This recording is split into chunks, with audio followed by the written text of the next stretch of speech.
ਜਸਬੀਰ ਭੁੱਲਰ ਦਾ novel ਜ਼ਰੀਨਾ ਦਾ 23ਵਾਂ ਭਾਗ। ਵਕਤ ਬਹੁਤ ਪਹਿਲਾਂ ਤੋਂ ਹੀ ਰਿੱਝ ਰਿਹਾ ਸੀ। ਵਸਾਵਾ ਸਿੰਘ ਲਈ ਐਵੇਂ ਵਹਿਮ ਮਾਤਰ ਸੀ।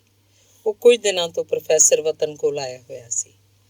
ਕੁਝ ਦਿਨਾਂ ਦੀ ਠਾਹਰ ਤੋਂ ਪਿੱਛੋਂ ਪਿੰਡ ਦੀ ਜੂਹ ਉਹਨੂੰ ਹਾਕਾਂ ਮਾਰਨ ਲੱਗ ਪਈ। ਪਹਿਲੀਆਂ ਉਹਨੂੰ ਆਪਣੇ ਵੱਲ ਖਿੱਚਣ ਲੱਗ ਪਈਆਂ। ਫਸਲਾਂ ਨੇ ਉਹਦੀ ਔਂਸੀ ਪਾਈ। ਉਸ ਆਖਿਆ, ਮੈਂ ਹੁਣ ਜਾਣਾ। ਬਾਪੂ ਜੀ, ਤੁਹਾਨੂੰ ਆਇਆਂ ਨੂੰ ਅਜੇ ਹਫ਼ਤਾ ਵੀ ਨਹੀਂ ਹੋਇਆ, ਏਡੀ ਛੇਤੀ? ਵਤਨ ਨੇ ਕਿਹਾ। ਗੁਰਮੇਲ ਕੌਰ ਨੇ ਵੀ ਉਹਦੇ ਉੱਤੇ ਹੋਰ ਟਿਕ ਜਾਣ ਲਈ ਜ਼ੋਰ ਪਾਇਆ। ਨਿਆਣਿਆਂ ਨੇ ਵੀ ਰਿਹਾੜ ਕੀਤੀ। ਠੀਕ ਹੈ ਪੁੱਤ, ਮੈਂ 2-4 ਦਿਨ ਹੋਰ ਰਹਿ ਪੈਣਾ ਵਾਂ। ਖਾਲਸਾ ਕਾਲਜ ਦੀ ਇਮਾਰਤ ਭਾਵੇਂ ਸ਼ਹਿਰੋਂ ਬਾਹਰ ਸੀ, ਖੁੱਲ੍ਹਾ ਡੁੱਲਾ ਵਾਤਾਵਰਨ, ਪਰ ਵਸਾਵਾ ਸਿੰਘ ਨੂੰ ਲੱਗਦਾ ਸੀ ਅੰਮ੍ਰਿਤਸਰ ਠੱਠੀ ਜੈਮਲ ਸਿੰਘ ਦੀ ਰੀਸ ਕਦੀ ਵੀ ਨਹੀਂ ਸੀ ਕਰ ਸਕਦਾ। ਉਹਦਾ ਪਿੰਡ ਚੁੱਪ ਸੀ, ਸ਼ਾਂਤ ਸੀ, ਪਰ ਅੰਮ੍ਰਿਤਸਰ ਤਾਂ ਤੜਕੇ ਤੋਂ ਹੀ ਡਰਾਉਣ ਧਮਕਾਉਣ ਦਾ ਕੰਮ ਸ਼ੁਰੂ ਕਰ ਦਿੰਦਾ ਸੀ। ਅਖਬਾਰਾਂ ਮੰਦਾ ਬੋਲਦੀਆਂ ਸਨ। ਰੇਡੀਓ ਸੁਖਾਵੀਆਂ ਖਬਰਾਂ ਨਹੀਂ ਸੀ ਦੱਸਦਾ। ਸਭ ਝੂਠ ਹੈ, ਬਕਵਾਸ ਹੈ, ਵਸਾਵਾ ਸਿੰਘ ਹਰਕ ਕੇ ਆਖਦਾ ਸੀ। ਲੋਕ ਪਾਗਲ ਤਾਂ ਨਹੀਂ ਹੋ ਗਏ? ਉਹਨੇ ਪੂਰੀ ਪੌਣੀ ਸਦੀ ਮੁਹੱਬਤ ਨਾਲ ਰਿਸ਼ਤਿਆਂ ਦੀ ਬੁਣਾਈ ਹੁੰਦੀ ਵੇਖੀ ਸੀ। ਉਹ ਰਿਸ਼ਤੇ ਪੀੜ੍ਹੀ ਦਰ ਪੀੜ੍ਹੀ ਪੀਡੇ ਹੁੰਦੇ ਜਾ ਰਹੇ ਸਨ। ਉਹਨਾਂ ਸਬੰਧਾਂ 'ਚ ਨਫ਼ਰਤ ਲਈ ਥਾਂ ਕਿਤੇ ਵੀ ਨਹੀਂ ਸੀ। ਲੋਕ ਅਚਨਚੇਤੀ ਜੰਗਲੀ ਤਾਂ ਨਹੀਂ ਸਨ ਹੋ ਗਏ। ਲੋਕ ਸ਼ਾਇਦ ਜੰਗਲੀ ਹੀ ਹੋ ਗਏ ਸਨ। ਸਿਆਸਤ ਵਿੱਚ ਕੌਮਾਂ ਦੀ ਨਫ਼ਰਤ ਲੁਕੀ ਹੋਈ ਪਲਦੀ ਰਹੀ ਸੀ ਤੇ ਫਿਰ ਜੱਗ ਜ਼ਾਹਰ ਹੋਈ ਸੀ। ਵਰ੍ਹਿਆਂ ਦਾ ਖੂਹ ਗਿੜਦਾ ਰਿਹਾ ਸੀ। 47 ਦੇ ਗੇੜੇ ਮਾਲ ਨਾਲ ਬੱਝੀ ਹੋਈ ਇੱਕ ਅਜਿਹੀ ਟਿੰਡ ਸਾਹਮਣੇ ਆ ਗਈ ਸੀ ਜਿਹੜੀ ਮਨੁੱਖ ਦੇ ਖੂਨ ਨਾਲ ਭਰੀ ਹੋਈ ਸੀ। ਮਨੁੱਖਤਾ ਦਾ ਖੂਨ ਜਿਹਦੇ 'ਚ ਰਲਿਆ ਹੋਇਆ ਸੀ। ਜ਼ਹਿਰ ਮਨੁੱਖ ਦੀ ਨਜ਼ਰ 'ਚ ਉਤਰ ਆਇਆ ਸੀ। ਵਸਾਵਾ ਸਿੰਘ ਨੂੰ ਫੇਰ ਵੀ ਯਕੀਨ ਨਹੀਂ ਸੀ। ਸ਼ਹਿਰ ਦੇ ਲੋਕ ਵੀ ਸਹਿਜ ਹੋਣ ਦਾ ਦਿਖਾਵਾ ਕਰ ਰਹੇ ਸਨ, ਪਰ ਸਹਿਜ ਕੁਝ ਵੀ ਨਹੀਂ ਸੀ। ਲੂਣ ਮੰਡੀ ਦੀ ਸੜਕ ਉੱਤੇ ਕਿਸੇ ਕੰਮਕਾਜੀ ਨੂੰ ਕੋਈ ਛੁਰਾ ਮਾਰ ਕੇ ਭੱਜ ਗਿਆ। ਅਗਲੇ ਦਿਨ ਇੱਕ ਲਾਸ਼ ਗੰਦੇ ਨਾਲੇ ਲਾਗਿਓਂ ਵੀ ਲੱਭ ਪਈ। ਅਗਲੇਰੇ ਦਿਨੀਂ ਛੁਰੇਬਾਜ਼ੀ ਤੇ ਲੁੱਟ ਖਸੁੱਟ ਦੀਆਂ ਘਟਨਾਵਾਂ ਵੱਧ ਗਈਆਂ।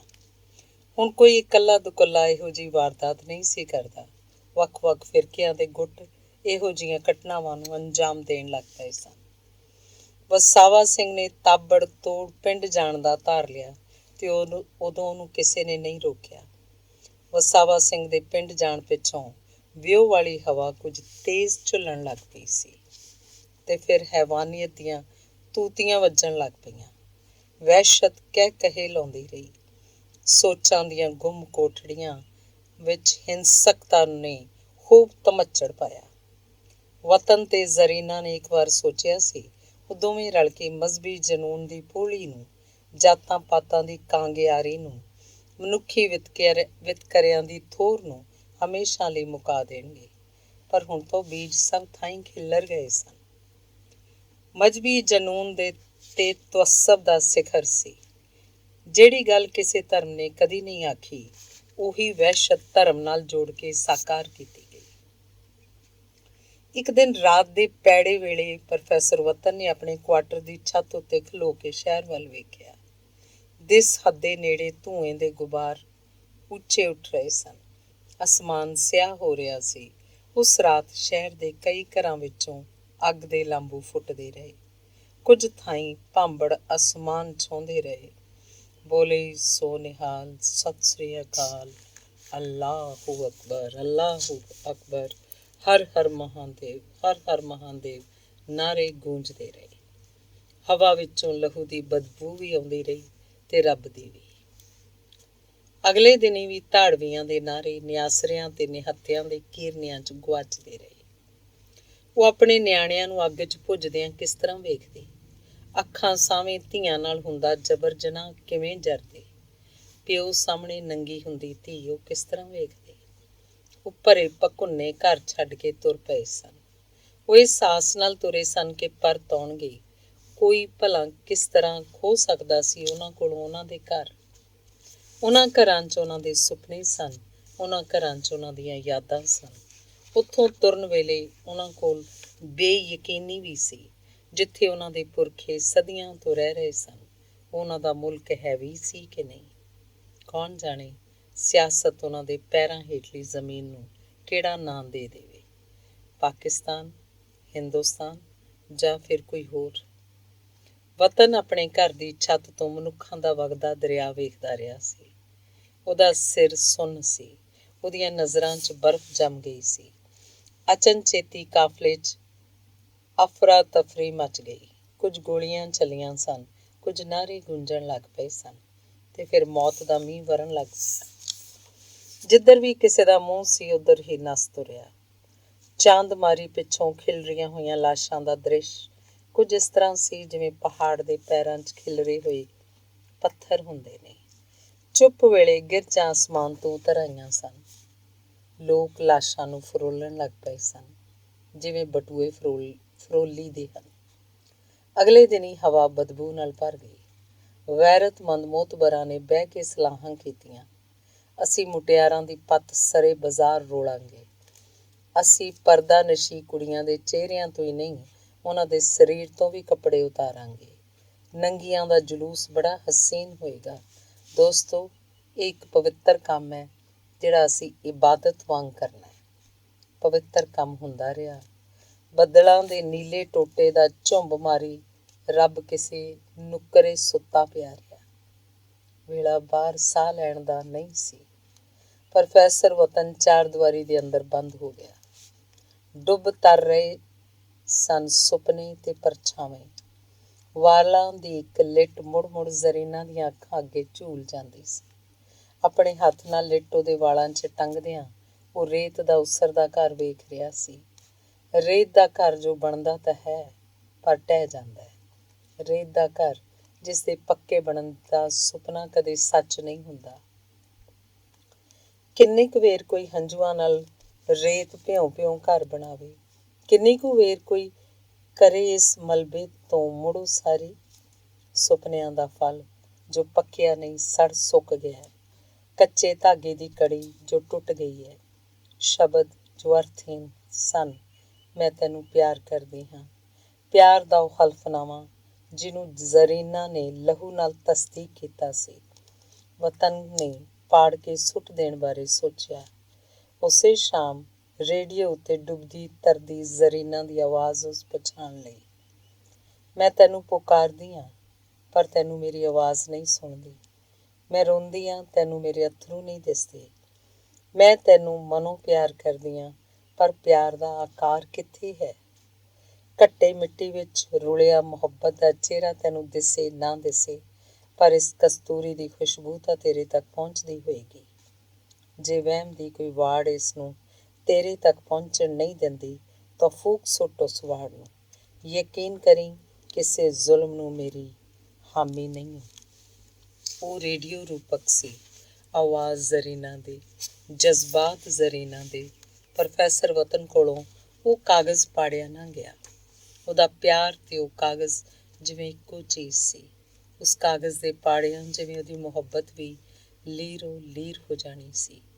ਵਹਿਸ਼ਤ ਦਾ ਖਿਲਾਰਾ ਤਾਂ ਦੋਹਾਂ ਧਿਰਾਂ ਨੇ ਪਾਇਆ ਸੀ। ਅੰਗ 24ਵਾਂ।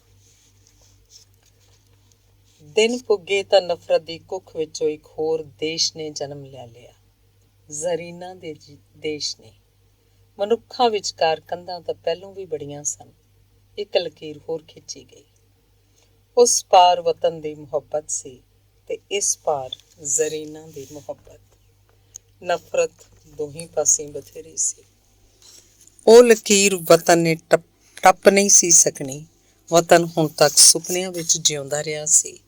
ਉਹਦੇ ਬੀਤੇ ਵਰ੍ਹਿਆਂ ਤੋਂ ਸੁਪਨਿਆਂ ਦੀ ਧੂੜ ਪੂੰਝਣ ਦਾ ਯਤਨ ਕੀਤਾ। 47 ਦੇ ਵਰ੍ਹੇ ਨੇ ਬਹੁਤ ਲਹੂ ਡੋਲਿਆ ਸੀ। ਉਹਨੇ ਆਉਣ ਵਾਲੇ ਵਰ੍ਹਿਆਂ ਨੂੰ ਵੀ ਲਹੂ ਲੁਹਾਨ ਕਰਨਾ ਸੀ।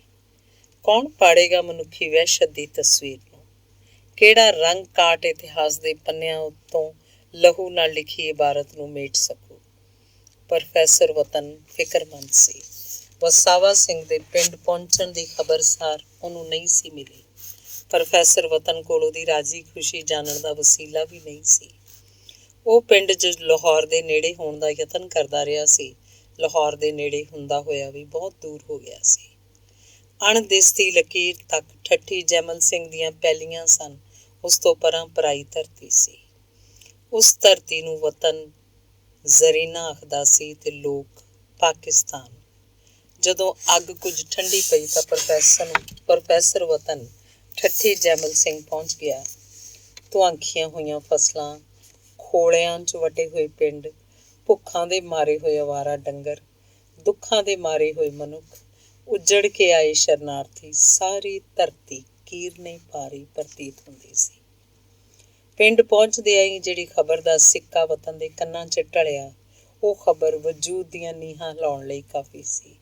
ਸ਼ਰਨਾਗਤ ਉਹਨੂੰ ਡਡਿਆ ਕੇ ਮਿਲਿਆ। ਬਲਬੀਰ ਕੌਰ ਉਹਦਾ ਮੋਢਾ ਪਲੋਸਦੀ ਰੋਣ ਲੱਗ ਪਈ।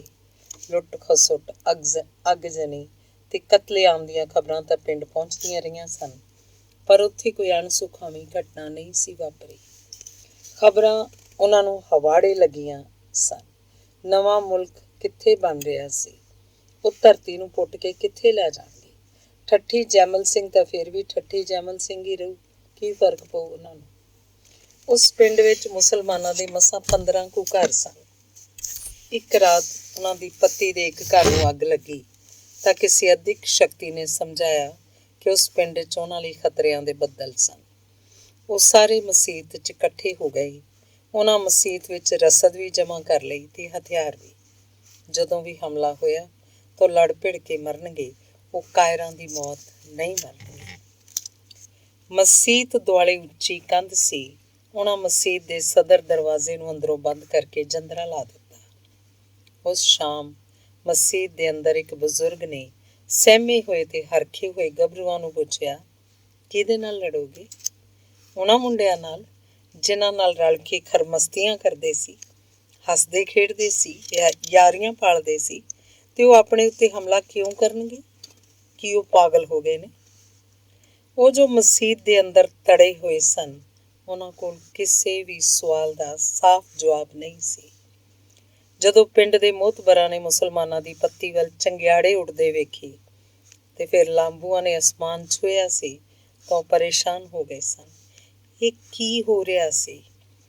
ਪਿੰਡ ਦੇ ਵਡੇਰਿਆਂ ਦੇ ਹੱਥਾਂ ਵਿੱਚੋਂ ਪਿੰਡ ਤਿਲਕ ਰਿਹਾ ਸੀ। ਉਹਨਾਂ ਪਹਿਲੋਂ ਸਿਰ ਜੋੜ ਕੇ ਗੱਲਾਂ ਕੀਤੀਆਂ ਤੇ ਫਿਰ ਤੜਕਸਾਰੀ ਮਸੀਤ ਦਾ ਦਰਵਾਜ਼ਾ ਖੁਲਵਾਉਣ ਤੁਰ ਪਏ। ਜਦੋਂ ਪਹੁੰਚੇ, ਮਸੀਤ ਦਾ ਦਰਵਾਜ਼ਾ ਪਹਿਲੋਂ ਹੀ ਚੌੜ ਚਪੱਟ ਖੁੱਲ੍ਹਾ ਹੋਇਆ ਸੀ। ਉਹ ਸੁੱਤੀ ਜਾਗਦੀ ਰਾਤ ਵੇਲੇ ਉੱਥੋਂ ਹਿਜਰਤ ਕਰਕੇ ਜਾ ਚੁੱਕੇ ਸਨ। ਚੌਧਰੀ ਕਰੀਮ ਬਖਸ਼ ਦੇ ਕਰੀਬੀ ਚੌਧਰੀ ਦੇ ਘਰ ਅੰਦਰ ਇਕੱਠੇ ਹੋ ਗਏ ਸਨ। ਜਦੋਂ ਵਸਾਵਾ ਸਿੰਘ ਨੇ ਜਾ ਕੇ ਬੂਹਾ ਖੁਲਵਾਇਆ ਤਾਂ ਸਾਰੇ ਵਿਹੜੇ 'ਚ ਜਮ੍ਹਾਂ ਸਨ। ਵਸਾਵਾ ਸਿੰਘ ਗੁੱਸੇ 'ਚ ਬੋਲਿਆ, ਚੌਧਰੀ ਤੂੰ ਪਾਗਲ ਹੋ ਗਿਆ? ਮੈਂ ਅਚਨਚੇਤੀ ਕਿਵੇਂ ਪਰਾਇਆ ਹੋ ਗਿਆ? ਤੂੰ ਔਖੇ ਵੇਲੇ ਮੇਰੇ ਕੋਲ ਆਉਣਾ ਸੀ ਕਿ ਅੰਦਰ ਵੜ ਕੇ ਬੈਠ ਜਾਣਾ ਸੀ? ਚੌਧਰੀ ਕਰੀਮ ਬਖਸ਼ ਨੇ ਪਿਛਲੀ ਰਾਤ ਗੂੜਾ ਹਨੇਰਾ ਸਿਰਜਦੀਆਂ ਅੱਗ ਦੀਆਂ ਲਾਟਾਂ ਵੇਖੀਆਂ ਸਨ। ਉਹਦੇ ਹੀ ਕਰੀਬੀਆਂ ਵਿੱਚੋਂ ਇੱਕ ਦਾ ਘਰ ਸੀ। ਉਹਨੇ ਠਰੀਆਂ ਜਿਹੀਆਂ ਨਜ਼ਰਾਂ ਨਾਲ ਵਸਾਵਾ ਸਿੰਘ ਵੱਲ ਵੇਖਿਆ। ਵਸਾਵਾ ਸਿੰਘ ਲਈ ਉਹਨਾਂ ਨਜ਼ਰਾਂ ਦੀ ਇਬਾਰਤ ਪੜ੍ਹਨੀ ਆਸਾਨ ਨਹੀਂ ਸੀ। ਕਰੀਮ ਬਖਸ਼ ਨੇ ਕਿਹਾ, ਭਾਊ ਤੂੰ ਯਾਰੀ ਪੁਗਾਣ ਆਇਆ, ਮੈਂ ਤਾਂ ਜਿਉਂਦਿਆਂ 'ਚ ਹੋ ਗਿਆ। ਹੁਣ ਵਾਧੂ ਗੱਲਾਂ ਨਾ ਕਰ। ਵਸਾਵਾ ਸਿੰਘ ਨੇ ਮਿੱਠਾ ਜਿਹਾ ਝਿੜਕਿਆ। ਘਰ ਨੂੰ ਮਾਰ ਜੰਦਰਾ ਤੇ ਸਾਰੇ ਜਣੇ ਤੁਰੋ ਮੇਰੇ ਨਾਲ। ਜਦੋਂ ਠੰਡ ਠੰਡੌਲਾ ਹੋ ਉਦੋਂ ਮੁੜ ਆਇਓ। ਨਹੀਂ ਭਾਊ, ਹੁਣ ਉਹ ਵੇਲਾ ਗਿਆ। ਚੌਧਰੀ ਕਰੀਮ ਬਖਸ਼ ਨੇ ਠੰਡਾ ਸਾਹ ਭਰਿਆ। ਜਾਨ ਬਚਾ ਕੇ ਤੁਰ ਜਾਈਏ ਤਾਂ ਗਨੀਮਤ। ਕੀ ਕਹਿਣਾ ਤੂੰ? ਹਾਂ, ਅੱਜ ਰਾਤ ਅਸੀਂ ਤੁਰ ਜਾਵਾਂਗੇ। ਚੌਧਰੀ ਕਰੀਮ ਬਖਸ਼ ਦਾ ਗੱਚ ਭਰ ਆਇਆ। ਆਪਣੇ ਆਪ ਨੂੰ ਸੰਭਾਲਦਾ ਹੋਇਆ ਬੋਲਿਆ, ਇੱਕ ਗੱਲ ਮੰਨੇਗਾ? ਹਾਂ ਕਹਿ। ਘਰ ਦੀ ਚਾਬੀ ਰੱਖ ਲਏਗਾ? ਤੂੰ ਪਹਿਲੋਂ ਵੀ ਇੰਨੀ ਵਾਰ ਲਾਹੌਰ ਗਿਆ ਹੈ, ਹਰ ਵਾਰ ਚਾਬੀ ਮੇਰੇ ਕੋਲ ਹੀ ਹੁੰਦੀ ਹੈ। ਐਤਕੀ ਤੈਨੂੰ ਇਹ ਪੁੱਛਣ ਦੀ ਕੀ ਲੋੜ ਪੈ ਗਈ? ਬਸ ਊਂ। ਤੂੰ ਜਦੋਂ ਵੀ ਮੁੜੇਂਗਾ ਤੈਨੂੰ ਘਰ ਇਸ ਤਰ੍ਹਾਂ ਹੀ ਮਿਲੂ। ਵਸਾਵਾ ਸਿੰਘ ਨੇ ਉਹਨੂੰ ਯਕੀਨ ਦਿਵਾਇਆ ਸੀ, ਪਰ ਉਹਦੇ ਬੋਲ ਕੰਬੇ ਸਨ। ਉਸ ਰਾਤ ਵਸਾਵਾ ਸਿੰਘ ਉਸ ਨਿੱਕੇ ਜਿਹੇ ਕਾਫਲੇ ਨੂੰ ਖਤਰਿਆਂ ਦੇ ਜੂਹ ਤੋਂ ਬਾਹਰ ਤੱਕ ਤੋਰ ਕੇ ਆਉਣ ਲਈ ਬਜ਼ਿੱਦ ਸੀ। ਪਿੰਡ ਦੇ ਕੁਝ ਹੋਰ ਜਣੇ ਵੀ ਹਥਿਆਰਬੰਦ ਹੋ ਕੇ ਨਾਲ ਚੱਲਣ ਲਈ ਤਿਆਰ ਹੋ ਗਏ। ਉਸ ਰਾਤ ਹਵਾ ਕੁਝ ਤੱਤੀ ਸੀ। ਪੂਰੇ ਗਿਣਿਆਂ ਵੀ ਹਵਾ ਨੇ ਰੁਮਕਣਾ ਨਹੀਂ ਸੀ। ਉਹਨਾਂ ਗੱਡੇ ਜੋ ਲਏ ਸਨ। ਤੀਵੀਆਂ ਤੇ ਨਿਆਣੇ ਗੱਡਿਆਂ 'ਚ ਬੈਠ ਗਏ ਸਨ। ਮਰਦ ਨਾਲ ਤੁਰ ਪਏ ਸਨ। ਤੀਵੀਆਂ ਲੰਮੇ ਘੁੰਡਾਂ 'ਚ ਰੋ ਰਹੀਆਂ ਸਨ। ਉਦਾਸੀ ਉਸ ਤੱਤੀ ਹਵਾ ਵਿੱਚ ਵੀ ਬਹੁਤ ਸੀ। ਪਿੰਡ ਦੇ ਲੋਕ ਉਹਨਾਂ ਨੂੰ ਪੀਰ ਦੇ ਤਕੀਏ ਤੱਕ ਤੋਰਨ ਆਏ, ਜਿੱਥੋਂ ਉਹਨਾਂ ਪਰਤਣਾ ਸੀ। ਕਾਫਲਾ ਉੱਥੇ ਰੁਕ ਗਿਆ। ਉਹ ਵਿਛੜਨ ਤੋਂ ਪਹਿਲਾਂ ਇੱਕ ਦੂਜੇ ਨੂੰ ਗਲੇ ਮਿਲਣ ਲੱਗ ਪਏ। ਚੌਧਰੀ ਕਰੀਮ ਬਖਸ਼ ਵਸਾਵਾ ਸਿੰਘ ਦਾ ਹੱਥ ਫੜ ਕੇ ਕੁਝ ਪਰਾਂ ਲੈ ਗਿਆ। ਯਾਰ, ਮੈਂ ਕਹਿੰਦਾ ਤੂੰ ਇੱਥੋਂ ਮੁੜ ਜਾ। ਨਹੀਂ, ਹੁਣ ਤਾਂ ਪਾਰ ਉਤਾਰ ਕੇ ਮੁੜੂ, ਪਰ ਤੂੰ ਛੇਤੀ ਮੁੜਨ ਦੀ ਕੋਸ਼ਿਸ਼ ਕਰੀ। ਭਾਊ, ਮੇਰਾ ਮਨ ਕਹਿੰਦਾ ਹੈ ਮੈਂ ਆਪਣੇ ਪਿੱਛੇ ਜੋ ਕੁਝ ਵੀ ਛੱਡ ਆਇਆ ਹਾਂ ਉਹ ਹੁਣ ਮੇਰਾ ਨਹੀਂ। ਘਰ, ਜ਼ਮੀਨ ਤੇ ਲੋਕ, ਮੈਂ ਉਹਨਾਂ ਨੂੰ ਹੁਣ ਕਦੀ ਵੀ ਵੇਖ ਨਹੀਂ ਸਕਣਾ। ਗੱਲ ਕਰਦਿਆਂ ਚੌਧਰੀ ਕਰੀਮ ਬਖਸ਼ ਨੇ ਮਨ ਭਰ ਲਿਆ। ਚਾਹੀਦਾ ਸੀ ਦਿਨ ਵੇਲੇ ਮੈਂ ਪਿੰਡ ਨੂੰ ਰੱਜ ਕੇ ਵੇਖ ਲੈਂਦਾ, ਜ਼ੀਨਤ ਦੀ ਕਬਰ ਉੱਤੇ ਵੀ ਹੋ ਆਉਂਦਾ। ਤੂੰ ਲਾਹੌਰ ਕਿਹੜਾ ਪਹਿਲੀ ਵਾਰ ਚੱਲਿਆ? ਤੇਰਾ ਉੱਥੇ ਜੀ ਲੱਗਿਆ ਰੂ? ਇਸ ਵਾਰ ਵਸਾਵਾ ਸਿੰਘ ਨੇ ਚੌਧਰੀ ਕਰੀਮ ਬਖਸ਼ ਦੇ ਵਾਪਸ ਪਰਤਣ ਦੀ ਗੱਲ ਮਨ ਵਿੱਚ ਹੀ ਰੱਖ ਲਈ, ਜਾਂ ਸ਼ਾਇਦ ਹਲਕ ਵਿੱਚ ਹੀ ਅਟਕ ਗਈ ਸੀ। ਲਾਹੌਰ ਬੜਾ ਸੋਹਣਾ ਸ਼ਹਿਰ ਹੈ, ਪਰ ਉੱਥੇ ਠੱਠੀ ਜੈਮਲ ਸਿੰਘ ਦੀ ਮਿੱਟੀ ਤਾਂ ਨਹੀਂ ਹੋਣੀ ਨਾ। ਗੱਲ ਕਰਦਿਆਂ ਚੌਧਰੀ ਕਰੀਮ ਬਖਸ਼ ਫੁੱਟ ਰੋਣ ਲੱਗ ਗਿਆ। ਬੀਤੇ ਦਿਨਾਂ ਦਾ ਚਿੱਠਾ ਫਰੋਲਦਿਆਂ ਸ਼ਰਨਾਗਤ ਫਿੱਸ ਪਿਆ। ਮਨ ਕੁਝ ਹੌਲਾ ਹੋਇਆ ਤਾਂ ਉਸ ਦੱਸਿਆ, ਬਾਪੂ ਜੀ ਵਾਪਸ ਨਹੀਂ ਮੁੜੇ। ਜਿੰਨੇ ਜਣੇ ਨਾਲ ਗਏ ਸਨ ਉਹਨਾਂ ਵਿੱਚੋਂ ਕੋਈ ਵੀ ਵਾਪਸ ਨਹੀਂ ਮੁੜਿਆ। ਉਹਨਾਂ ਨਾਲ ਕੀ ਭਾਣਾ ਵਾਪਰਿਆ ਸਾਨੂੰ ਦੱਸਣ ਵਾਲਾ ਕੋਈ ਨਹੀਂ। ਉਹ ਕਾਫਲਾ ਵੀ ਪਾਕਿਸਤਾਨ ਪਹੁੰਚਿਆ ਹੋਊ ਕਿ ਰਾਹ 'ਚ ਹੀ ਰਹਿ ਗਿਆ ਹੋਊ, ਕੌਣ ਜਾਣੇ। ਉਹ ਦੋਵੇਂ ਚੁੱਪ ਦੀਆਂ ਗੁੰਮ-ਸੁੰਮ ਜੀਆਂ ਵਾਦੀਆਂ 'ਚ ਲੈ ਗਏ। ਉੱਥੇ ਪੱਥਰਾਏ ਹੋਏ ਸਵਾਲ ਸਨ, ਬਰਫ਼ ਹੋਈਆਂ ਸੋਚਾਂ ਸਨ। ਵਤਨ ਨੇ ਮਨ ਦੇ ਉਸ ਆਲਮ ਵਿੱਚ ਤਰੇੜ ਪਾਉਣ ਦਾ ਯਤਨ ਕੀਤਾ। ਉਸ ਪੁੱਛਿਆ, ਉਹਨਾਂ ਦੇ ਘਰ ਦੀ ਰਾਖੀ ਕਰ ਰਹੇ ਹੋ ਨਾ? ਕਾਹਦੀ ਰਾਖੀ? ਉਹ ਸਾਹਮਣੇ ਆਲੇ 'ਚ ਪਈ ਆ ਚਾਬੀ। ਜਿਨ੍ਹਾਂ ਨੇ ਘਰ ਲੁੱਟਣਾ ਸੀ ਉਹਨਾਂ ਨੂੰ ਚਾਬੀ ਦੀ ਤਾਂ ਲੋੜ ਹੀ ਨਹੀਂ ਸੀ। ਸ਼ਰਨਾਗਤ ਨੇ ਪਰਾ ਮੂੰਹ ਕਰਕੇ ਅੱਖਾਂ ਪੂੰਝ ਲਈਆਂ। ਪ੍ਰੋਫੈਸਰ ਵਤਨ ਦੇ ਪਿੰਡ ਆਉਣ ਦੀ ਖਬਰ ਜਿਹਨੇ ਵੀ ਸੁਣੀ, ਉਹੀ ਮਾਤਬ ਪੁਰਸ਼ੀ ਲਈ ਹਵੇਲੀ ਵੱਲ ਤੁਰ ਆਇਆ। ਪਰ ਕੌਣ ਕਿਹਦੇ ਨਾਲ ਅਫਸੋਸ ਕਰਦਾ? 47 ਨੇ ਤਾਂ ਹਰ ਇੱਕ ਨਾਲ ਪਹਾੜ ਜਿੱਡੇ ਦੁੱਖ ਮੜ ਦਿੱਤੇ ਸਨ। ਕਿਸ ਦੀ ਦੁਨੀਆ ਦਾ ਉਜਾੜਾ ਨਹੀਂ ਸੀ ਹੋਇਆ, ਕਿਸ ਦੇ ਦਿਨ ਕੀਰਨਿਆਂ 'ਚ ਨਹੀਂ ਸਨ ਬੀਤੇ। ਕਿਸੇ ਉਸ਼ੇਰ ਨੇ ਸੂਰਜ ਦੇ ਮੱਥੇ ਤੋਂ ਲਹੂ ਸਾਫ਼ ਕੀਤਾ ਹੈ ਕਦੇ? ਹਰ ਦਿਨ ਦਾ ਸੂਰਜ ਅਣਧੋਤਾ ਮੂੰਹ ਲੈ ਕੇ ਚੜ੍ਹਦਾ ਹੈ। ਜਿਸ ਸਵੇਰ ਪ੍ਰੋਫੈਸਰ ਵਤਨ ਪਿੰਡੋਂ ਵਾਪਸ ਮੁੜਿਆ, ਸੂਰਜ ਦਾ ਮੂੰਹ ਮੈਲਾ ਸੀ। ਅੰਗ 25।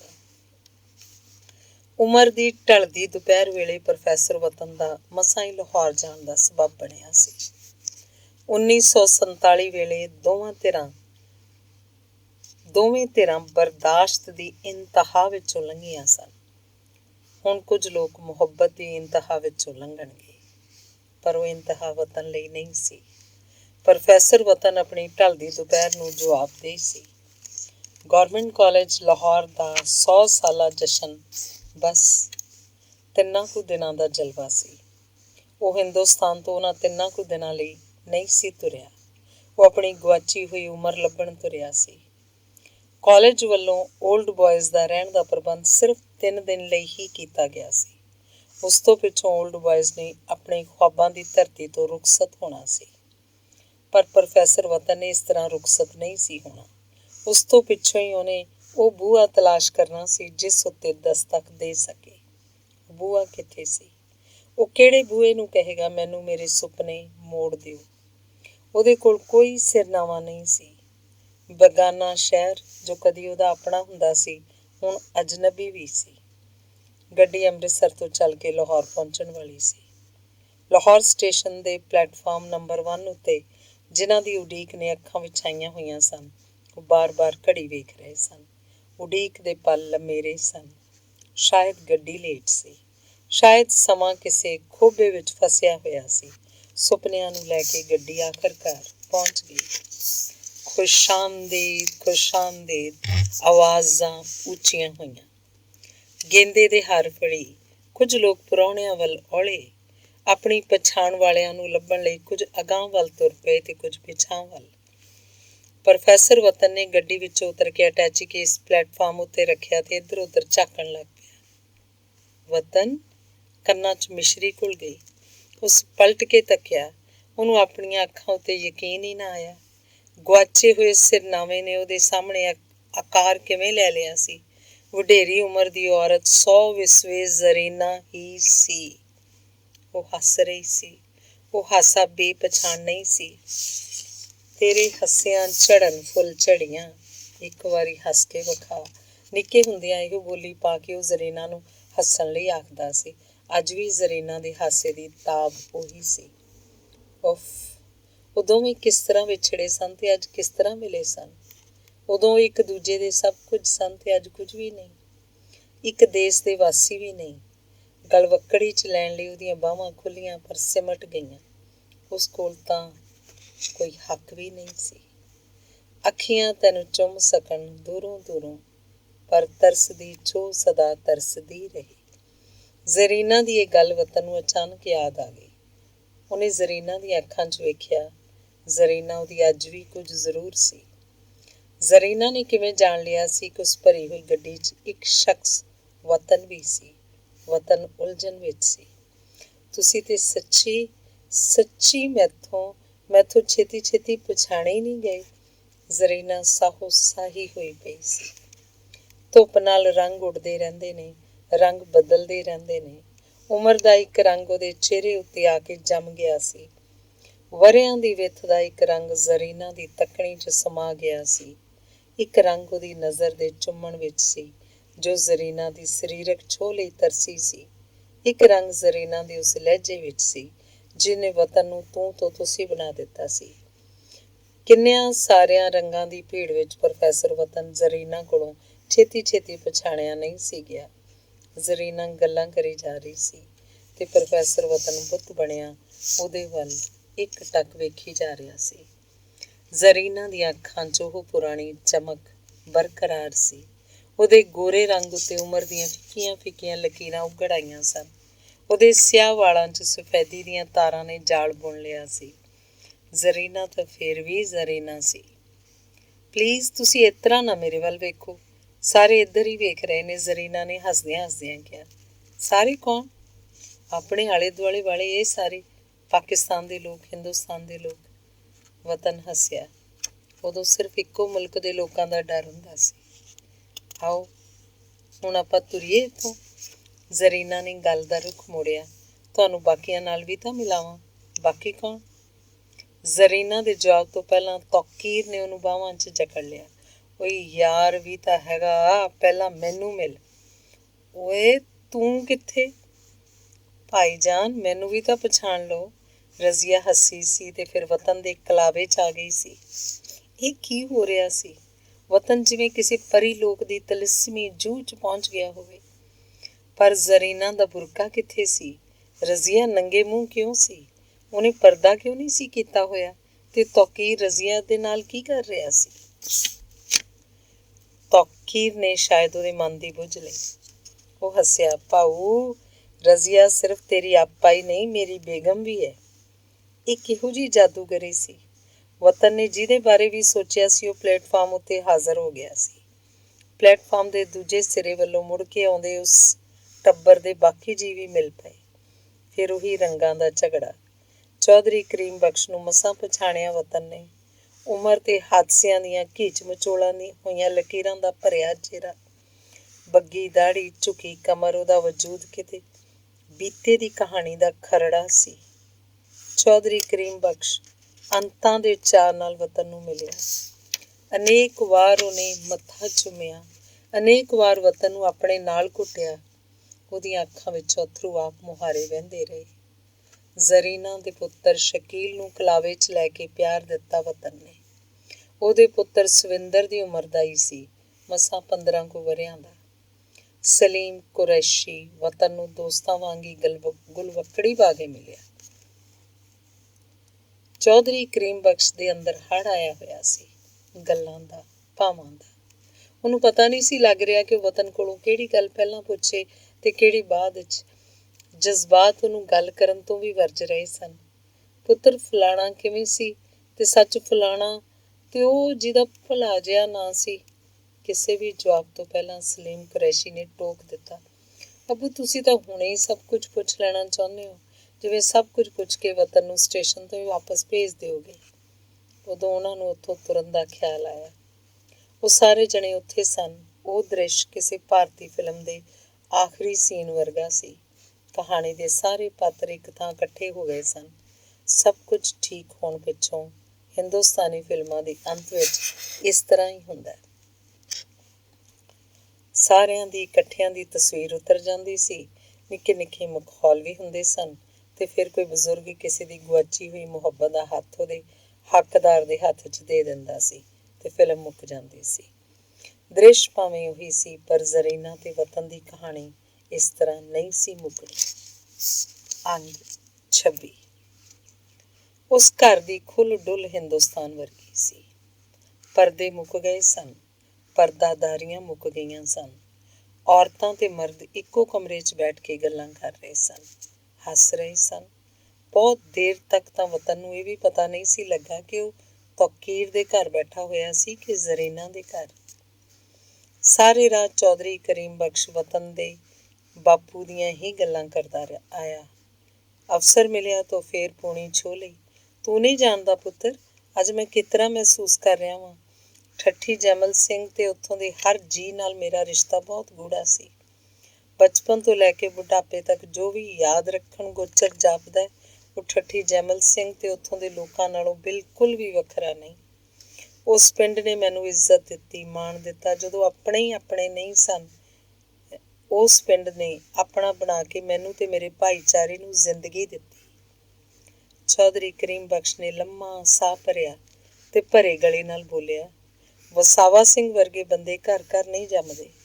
ਉਸ ਵਰਗੀ ਦੋਸਤੀ ਕੋਈ ਵਿਰਲਾ ਹੀ ਨਿਭਾ ਸਕਦਾ। ਉਸਦੇ ਸਿਰ ਸਦਕਾ ਕਿਸੇ ਮੁਸਲਮਾਨ ਨੂੰ ਆਂਚ ਨਹੀਂ ਆਈ। ਬੰਦੂਕਾਂ, ਟਕੂਏ ਤੇ ਕਿਰਪਾਨਾਂ ਦੇ ਪਹਿਰੇ 'ਚੋਂ ਪਿੰਡ ਦੇ ਕੁਝ ਬੰਦਿਆਂ ਨਾਲ ਹੱਦ ਟਪਾ ਕੇ ਵਾਪਸ ਮੁੜਿਆ ਸੀ। ਮੇਰੀਆਂ ਗੱਲਾਂ ਤਾਂ ਨਹੀਂ ਮੁੱਕਣੀਆਂ ਪੁੱਤਰ। ਤੇਰੇ ਬਾਪੂ ਨੇ ਤਾਂ ਮੇਰਾ ਸਾਰਾ ਅੰਦਰ ਹੀ ਮੱਲਿਆ ਹੋਇਆ। ਜਿਗਰੀ ਯਾਰ ਹੈ ਆਖਰ।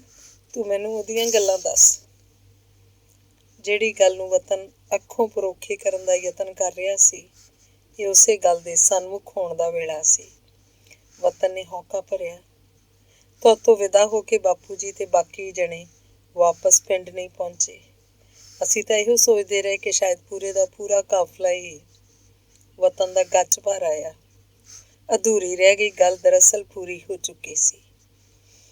ਪੀੜ ਦਾ ਪੋਚਾ ਚੌਧਰੀ ਕਰੀਮ ਬਖਸ਼ ਦੇ ਚਿਹਰੇ ਉੱਤੇ ਫਿਰ ਗਿਆ। ਦਰਦ ਉਹਦੀਆਂ ਅੱਖਾਂ ਵਿੱਚੋਂ ਪਾਣੀ ਬਣ ਵਹਿ ਤੁਰਿਆ। ਸ਼ਬਦ ਗੂੰਗੇ ਹੋ ਗਏ। ਮਿਲਣ ਦੇ ਚਾਅ ਉੱਤੇ ਇੱਕ ਉਦਾਸੀ ਟਸ ਟਸ ਕਰਦਾ ਜ਼ਖਮ। ਉਦਾਸੀ ਹੱਸਦੀ ਹੋਈ ਬੈਠਕ 'ਚ ਠਹਿਰ ਗਈ। ਤੌਕੀਰ ਨਹੀਂ ਸੀ ਚਾਹੁੰਦਾ ਕਿ ਉਦਾਸੀ ਉੱਤੇ ਗਲਬਾ ਪਾ ਕੇ ਬੈਠ ਜਾਏ। ਵਤਨ ਬਸ 3 ਕੁ ਦਿਨਾਂ ਲਈ ਉਹਨਾਂ ਕੋਲ ਸੀ। ਉਹਨੂੰ ਉਦਾਸੀ ਦੇਣਾ ਮੁਨਾਸਬ ਨਹੀਂ ਸੀ। ਉਸ ਆਖਿਆ, ਵਤਨ ਭਲਕ ਤੋਂ ਤਾਂ ਆਪਾਂ ਜਸ਼ਨਾਂ 'ਚ ਰੁੱਝ ਜਾਵਾਂਗੇ। ਅੱਜ ਆਪਾਂ ਪ੍ਰੋਫੈਸਰ ਅਹਿਮਦ ਨੂੰ ਮਿਲ ਲਈਏ। ਉਹ ਚੇਤੇ ਆ ਨਾ ਤੈਨੂੰ? ਹਾਂ, ਚੇਤੇ ਕਿਉਂ ਨਹੀਂ। ਉਹ ਤਾਂ ਮੇਰਾ ਫੇਵਰੇਟ ਪ੍ਰੋਫੈਸਰ ਸੀ। ਉਹ ਬਹੁਤ ਬੁੱਢਾ ਹੋ ਗਿਆ, ਉਹਨੂੰ ਬੜਾ ਕੁਝ ਭੁੱਲ ਗਿਆ, ਪਰ ਤੂੰ ਉਹਨੂੰ ਫਿਰ ਵੀ ਯਾਦ ਹੈ। ਮੈਂ ਉਹਨੂੰ ਜ਼ਰੂਰ ਮਿਲਣਾ, ਵਤਨ ਨੇ ਕਿਹਾ। ਮੈਂ ਵੀ ਤੁਹਾਡੇ ਨਾਲ ਚੱਲੂੰ, ਜ਼ਰੀਨਾ ਨੇ ਕਿਹਾ। ਮੈਂ ਵੀ, ਰਜ਼ੀਆ ਬੋਲੀ। ਜ਼ਰੀਨਾ ਨੇ ਵਤਨ ਦੇ ਆਉਣ ਦਾ ਜਾਣ ਕੇ ਅਗਾਊਂ ਹੀ ਛੁੱਟੀ ਲੈ ਲਈ ਸੀ। ਉਸ ਆਖਿਆ, ਤੌਕੀਰ ਭਾਈ, ਰਜ਼ੀਆ ਤੇ ਮੈਂ 3 ਦਿਨ ਖੂਬ ਘੁੰਮਾਂਗੇ ਤੁਹਾਡੇ ਦੋਵਾਂ ਨਾਲ। ਅਸੀਂ ਵੀ ਆਪਣੇ ਲਾਹੌਰ ਨੂੰ ਵੇਖਾਂਗੇ। ਮੈਂ ਹੁਣ 3 ਦਿਨ ਰੇਡੀਓ ਦਾ ਕੋਈ ਪ੍ਰੋਗਰਾਮ ਨਹੀਂ ਦੇਣਾ। ਗੁਲਾਮ ਜੂ ਹਾਜ਼ਰ ਹੈ ਰੇਡੀਓ ਸਟੇਸ਼ਨ ਚਲਾਉਣ ਲਈ। ਤੌਕੀਰ ਦੀ ਛੁੱਟੀ ਮੈਂ ਹੁਣ ਮਨਜ਼ੂਰ ਕਰ ਲੈਣਾ। ਸਲੀਮ ਕੁਰੈਸ਼ੀ ਛਾਤੀ ਉੱਤੇ ਹੱਥ ਰੱਖ ਕੇ ਕੁਝ ਅਗਾਂਹ ਨੂੰ ਝੁਕਿਆ ਤੇ ਫਿਰ ਖਿੜਖਿੜਾ ਕੇ ਹੱਸ ਪਿਆ। ਪ੍ਰੋਫੈਸਰ ਅਜ਼ੀਜ਼ ਅਹਿਮਦ ਨੂੰ ਰਿਟਾਇਰ ਹੋਇਆ ਮੁੱਦਤ ਹੋ ਗਈ ਸੀ। ਉਹ ਆਪਣੇ ਨੌਕਰ ਨਾਲ ਮਾਡਲ ਟਾਊਨ ਦੇ ਇਲਾਕੇ 'ਚ ਰਹਿੰਦਾ ਸੀ। ਉਹਨੇ ਵਿਆਹ ਨਹੀਂ ਸੀ ਕੀਤਾ। ਉਹਦੇ ਨਾਂ ਨਾਲ ਗੁਆਚੀ ਮੁਹੱਬਤ ਦਾ ਕਿੱਸਾ ਜੁੜਿਆ ਸੀ, ਪਰ ਉਸ ਕਹਾਣੀ ਨੂੰ ਪੂਰਾ ਕੋਈ ਨਹੀਂ ਸੀ ਜਾਣਦਾ। ਉਸ ਅਧੂਰੇ ਅਫਸਾਨੇ ਦਾ ਆਧਾਰ ਬਸ ਸੁਣੀਆਂ ਸੁਣਾਈਆਂ ਗੱਲਾਂ ਸਨ। ਜਦੋਂ ਪਹੁੰਚੇ, ਪ੍ਰੋਫੈਸਰ ਅਜ਼ੀਜ਼ ਅਹਿਮਦ ਆਪਣੇ ਲਿਖਣ ਪੜ੍ਹਨ ਵਾਲੇ ਕਮਰੇ 'ਚ ਬੈਠਾ ਹੋਇਆ ਸੀ। ਨੌਕਰ ਉਹਨਾਂ 4 ਜਣਿਆਂ ਨੂੰ ਉੱਥੇ ਹੀ ਲੈ ਗਿਆ। ਪ੍ਰੋਫੈਸਰ ਅਹਿਮਦ ਦੇ 4 ਚੁਫੇਰੇ ਕਿਤਾਬਾਂ ਸਨ। ਇਸ ਤਰ੍ਹਾਂ ਜਾਪਦਾ ਸੀ ਜਿਵੇਂ ਕੋਈ ਫੁਰਸਤ ਦੇ ਪਲਾਂ 'ਚ ਆਪਣੇ ਟੱਬਰ 'ਚ ਬੈਠਾ ਹੁੰਦਾ। ਪ੍ਰੋਫੈਸਰ ਅਹਿਮਦ ਨੇ ਨੇੜੇ ਦੀ ਐਨਕ ਉਤਾਰ ਕੇ ਦੂਰ ਵਾਲੀ ਲਾ ਲਈ। ਇਕੱਲੇ ਇਕੱਲੇ ਵੱਲ ਉਹਦੀ ਨਜ਼ਰ ਗਈ ਤੇ ਫਿਰ ਵਤਨ ਉੱਤੇ ਟਿਕ ਗਈ। ਤੂੰ ਆਖਰ ਲੈ ਹੀ ਆਇਆ ਵਤਨ ਨੂੰ? ਉਹ ਤੌਕੀਰ ਨੂੰ ਮੁਖਾਤਿਬ ਹੋਇਆ। ਉਹਨੇ ਉੱਠ ਕੇ ਵਤਨ ਨੂੰ ਬਾਹਾਂ 'ਚ ਘੁੱਟ ਲਿਆ। ਉਮਰ ਨਾਲ ਮੈਂ ਬੜਾ ਕੁਝ ਭੁੱਲ ਗਿਆ ਵਾਂ, ਪਰ ਵਤਨ ਤੂੰ ਮੈਨੂੰ ਚੇਤੇ ਰਿਹਾ ਹੈ। ਪਤਾ ਕਿਉਂ? ਤੇਰੀਆਂ ਉਹਨਾਂ ਨਜ਼ਮਾਂ ਵਿੱਚ ਮੈਂ ਹੁੰਦਾ ਸੀ। ਪ੍ਰੋਫੈਸਰ ਅਜ਼ੀਜ਼ ਅਹਿਮਦ ਨੇ ਆਪਣੇ ਅਤੇ ਵਿਦਿਆਰਥੀ ਵਿਚਕਾਰ ਤਣੀ ਹੋਈ ਚਾਦਰ ਵਿੱਚ ਕਦੇ ਮੋਰੀ ਨਹੀਂ ਸੀ ਹੋਣ ਦਿੱਤੀ। ਹੁਣ ਉਹ ਇਸ ਤਰ੍ਹਾਂ ਦੀ ਗੱਲ ਕਹਿ ਸਕਦਾ ਸੀ। ਉਹ ਉਮਰ ਦੇ ਉਸ ਸਿਖਰ 'ਤੇ ਪਹੁੰਚ ਚੁੱਕਿਆ ਸੀ ਜਿੱਥੇ ਕਿਸੇ ਵੀ ਓਹਲੇ ਦਾ ਕੋਈ ਮਾਨਾ ਨਹੀਂ ਸੀ ਰਹਿ ਗਿਆ। ਸਰ, ਇਹ ਰਜ਼ੀਆ ਏ, ਮੇਰੀ ਬੇਗਮ, ਤੇ ਇਹ ਮਿਸਿਸ ਜ਼ਰੀਨਾ ਕੁਰੈਸ਼ੀ। ਪ੍ਰੋਫੈਸਰ ਅਹਿਮਦ ਨੇ ਕੁਰਸੀ ਉੱਤੇ ਬੈਠਦਿਆਂ ਦੂਰ ਦੀ ਐਨਕ ਉਤਾਰ ਕੇ ਮੁੜ ਨੇੜੇ ਵਾਲੀ ਲਾ ਲਈ। ਉਹਨੇ ਜ਼ਰੀਨਾ ਵੱਲ ਕੁਝ ਇਸ ਤਰ੍ਹਾਂ ਵੇਖਿਆ ਜਿਵੇਂ ਉਹ ਕਿਤਾਬਾਂ ਦੇ ਅੱਖਰਾਂ ਨੂੰ ਵੇਖਦਾ ਸੀ। ਉਹ ਮੁਸਕਰਾਇਆ। ਬੇਟੀ, ਮੈਂ ਤੈਨੂੰ ਕਿਧਰੇ ਵੇਖਿਆ ਹੋਇਆ? ਨਹੀਂ ਪ੍ਰੋਫੈਸਰ ਸਾਹਿਬ, ਮੈਂ ਪਹਿਲੀ ਵਾਰ ਮਿਲੀ ਹਾਂ ਤੁਹਾਨੂੰ। ਜ਼ਰੀਨਾ ਕੁਝ ਝੇਂਪ ਕੇ ਬੋਲੀ। ਨਹੀਂ ਬੇਟੀ, ਮੇਰਾ ਮਨ ਕਹਿੰਦਾ ਮੈਂ ਤੈਨੂੰ ਵੇਖਿਆ ਹੋਇਆ। ਉਹਨੇ ਅੱਖਾਂ ਬੰਦ ਕਰ ਲਈਆਂ ਤੇ ਮੱਥਾ ਟਕੋਰਦਿਆਂ ਚੇਤੇ ਕਰਨ ਦਾ ਯਤਨ ਕੀਤਾ। ਉਹਨੇ ਖੁਦ ਨੂੰ ਮੁਖਾਤਿਬ ਹੋਣ ਵਾਂਗ ਗੱਲ ਕੀਤੀ। ਫਿਰ ਤਾਂ ਸ਼ਾਇਦ ਮੈਂ ਕਿਸੇ ਦੀਆਂ ਨਜ਼ਮਾਂ 'ਚ ਤੈਨੂੰ ਵੇਖ ਲਿਆ ਹੋਊ। ਵਤਨ ਨੇ ਜ਼ਰੀਨਾ ਦੇ ਚਿਹਰੇ ਦਾ ਰੰਗ ਬਦਲਦਾ ਤੱਕਿਆ। ਚਾਹ ਦੀਆਂ ਘੁੱਟਾਂ ਭਰਦਿਆਂ ਉਹ ਪੁਰਾਣੇ ਦਿਨਾਂ ਨੂੰ ਫਰੋਲਣ ਲੱਗ ਪਏ। ਪ੍ਰੋਫੈਸਰ ਅਹਿਮਦ ਨੇ ਅਚਾਨਕ ਪੁੱਛ ਲਿਆ, ਵਤਨ, ਉਸ ਨਜ਼ਮ ਦਾ ਕੀ ਬਣਿਆ ਜਿਹੜੀ ਤੂੰ ਉਦੋਂ ਸ਼ੁਰੂ ਕੀਤੀ ਸੀ? ਸਰ, ਉਹ ਨਜ਼ਮ ਤੇ ਹੋ ਹੀ ਨਹੀਂ ਸਕੀ। ਵਤਨ ਨੇ ਹੌਕੇ ਵਰਗਾ ਸਾਹ ਲਿਆ। ਜੋ ਹੋਇਆ, ਤੂੰ ਉਹਦੀ ਤਾਂ ਕੋਈ ਨਜ਼ਮ ਲਿਖੀ ਹੋਊ।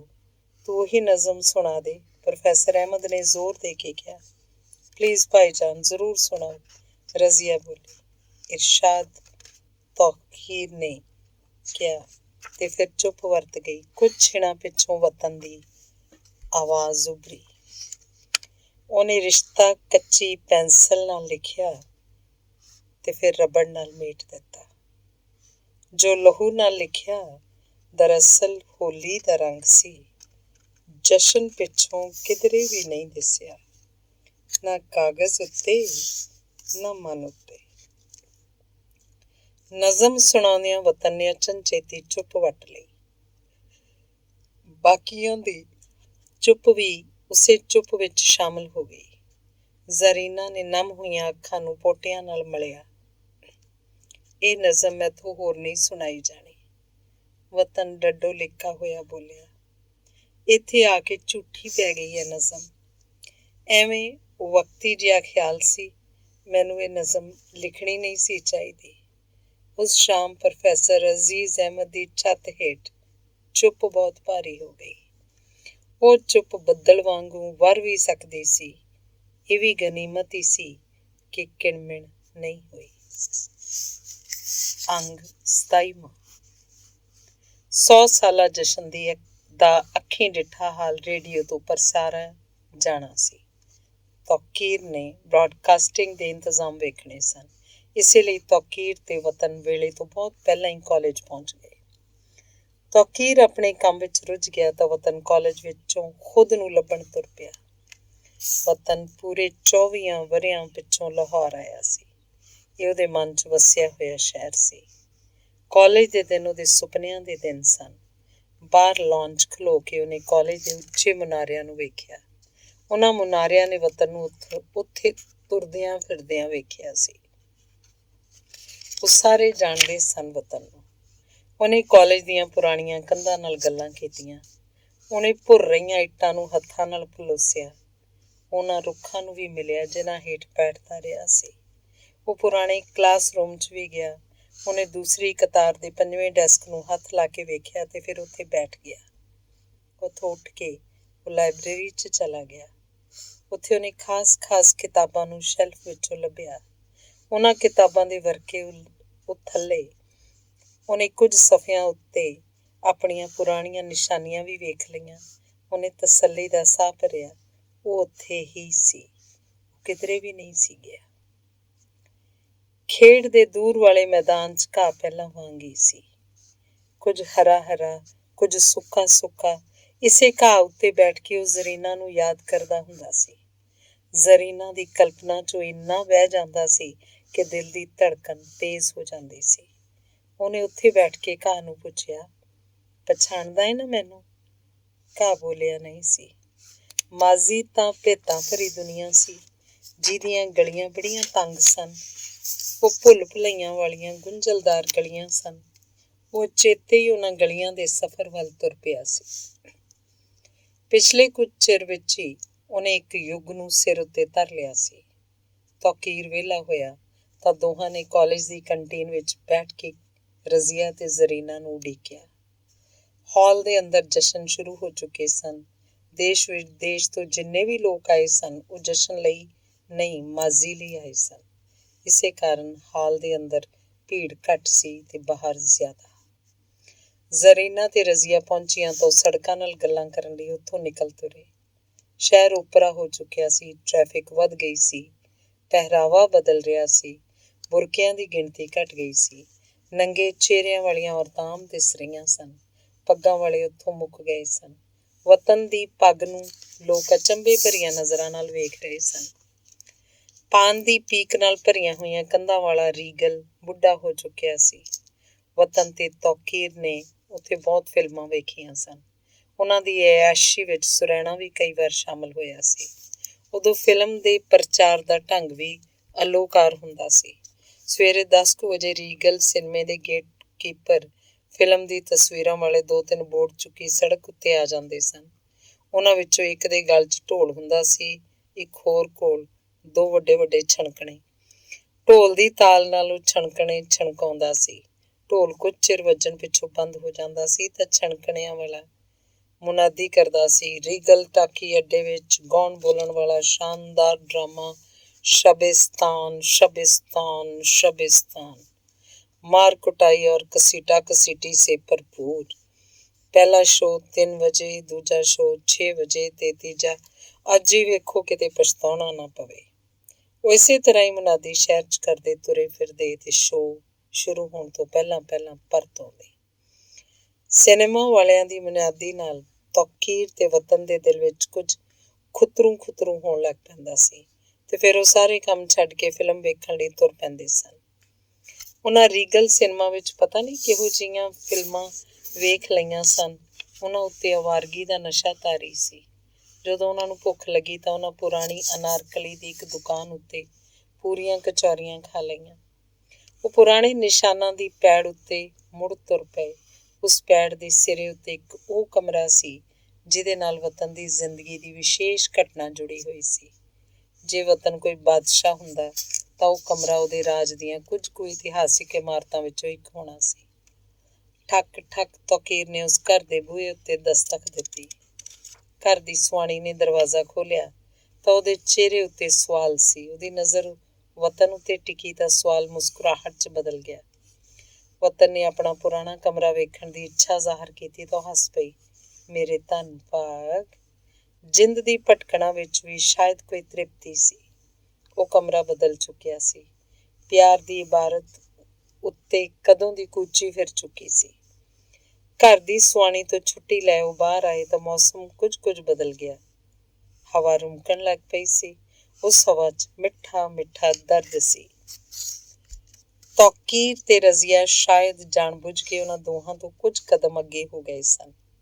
ਤੈਨੂੰ ਯਾਦ ਹੈ ਵਤਨ, ਤੁਹਾਡੇ ਕਮਰੇ 'ਚ ਸੋਹਣੀ ਮਹੀਵਾਲ ਦੀ ਇੱਕ ਤਸਵੀਰ ਹੁੰਦੀ ਸੀ, ਬਿਲਕੁਲ ਉਸੇ ਥਾਂ ਜਿਸ ਥਾਂ ਅੱਜ ਕੁਰਾਨ ਦੀਆਂ ਆਇਤਾਂ ਵਾਲਾ ਫਰੇਮ ਪਿਆ ਸੀ।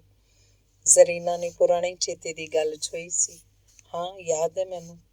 ਵਤਨ ਨੇ ਆਪਣੀ ਤੋਰ ਕੁਝ ਮੱਠੀ ਕਰ ਲਈ ਸੀ।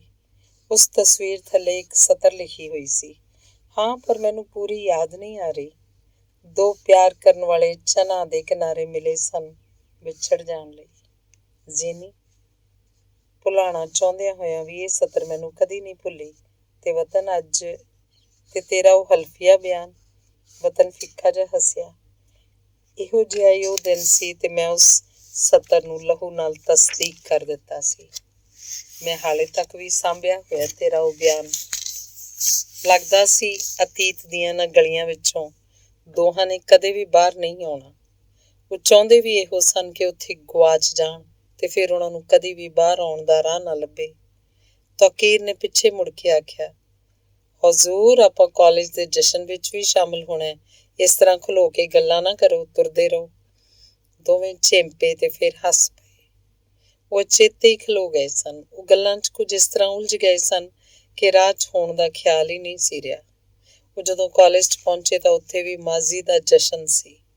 ਉਹ ਜਸ਼ਨ ਜੋਬਨ ਉੱਤੇ ਸੀ। ਕਾਲਜ ਦਾ ਹਾਲ ਖਚਾਖਚ ਭਰਿਆ ਹੋਇਆ ਸੀ। ਮਹਿਮਾਨਾਂ ਲਈ ਕੁਰਸੀਆਂ ਰੱਖਵੀਆਂ ਸਨ। ਉਹਨਾਂ ਨੂੰ ਬਹਿਣ ਲਈ ਥਾਂ ਲੱਭ ਪਈ। ਸਟੇਟ ਸਕੱਤਰ ਉਸ ਵੇਲੇ ਕਿਸੇ ਪੁਰਾਣੇ ਵਿਦਿਆਰਥੀ ਦਾ ਤੁਆਰਫ ਕਰਾ ਚੁੱਕਿਆ ਸੀ। ਜਾਣ ਪਛਾਣ ਤੋਂ ਪਿੱਛੋਂ ਉਸ ਜ਼ੋਰ ਦੇ ਕੇ ਕਿਹਾ ਕਿ ਜਨਾਬ ਫਰੂਕੀ ਹੁਣ ਉਹੀ ਗੀਤ ਪੇਸ਼ ਕਰਨ ਜਿਹੜਾ ਉਹਨੇ 1945 ਵਿੱਚ ਇਸ ਕਾਲਜ ਨੂੰ ਅਲਵਿਦਾ ਕਹਿਣ ਵੇਲੇ ਗਾਇਆ ਸੀ। ਹਾਲ ਤੌੜੀਆਂ ਨਾਲ ਗੂੰਜ ਉੱਠਿਆ। ਸੰਗੀਤਕਾਰਾਂ ਨੇ ਸਾਜ਼ ਛੇੜੇ। ਫਾਰੂਕੀ ਨੇ ਮੰਚ ਉੱਤੇ ਆ ਕੇ ਅਲਾਪ ਲਿਆ। ਹਾਲ ਮੁੜ ਤਾੜੀਆਂ ਦੀ ਆਵਾਜ਼ ਨਾਲ ਭਰ ਗਿਆ ਤੇ ਫਿਰ ਫਰੂਕੀ ਨੇ ਜਿਵੇਂ ਜਜ਼ਬਾਤ ਦੀਆਂ ਸੁਰਾਂ ਨੂੰ ਪੋਟਿਆਂ ਨਾਲ ਛੋਹ ਦਿੱਤਾ। ਹਾਲ 'ਚ ਚੁੱਪ ਪਸਰ ਗਈ। ਗੀਤ ਦੇ ਬੋਲ ਹਵਾ 'ਚ ਤੈਰੇ।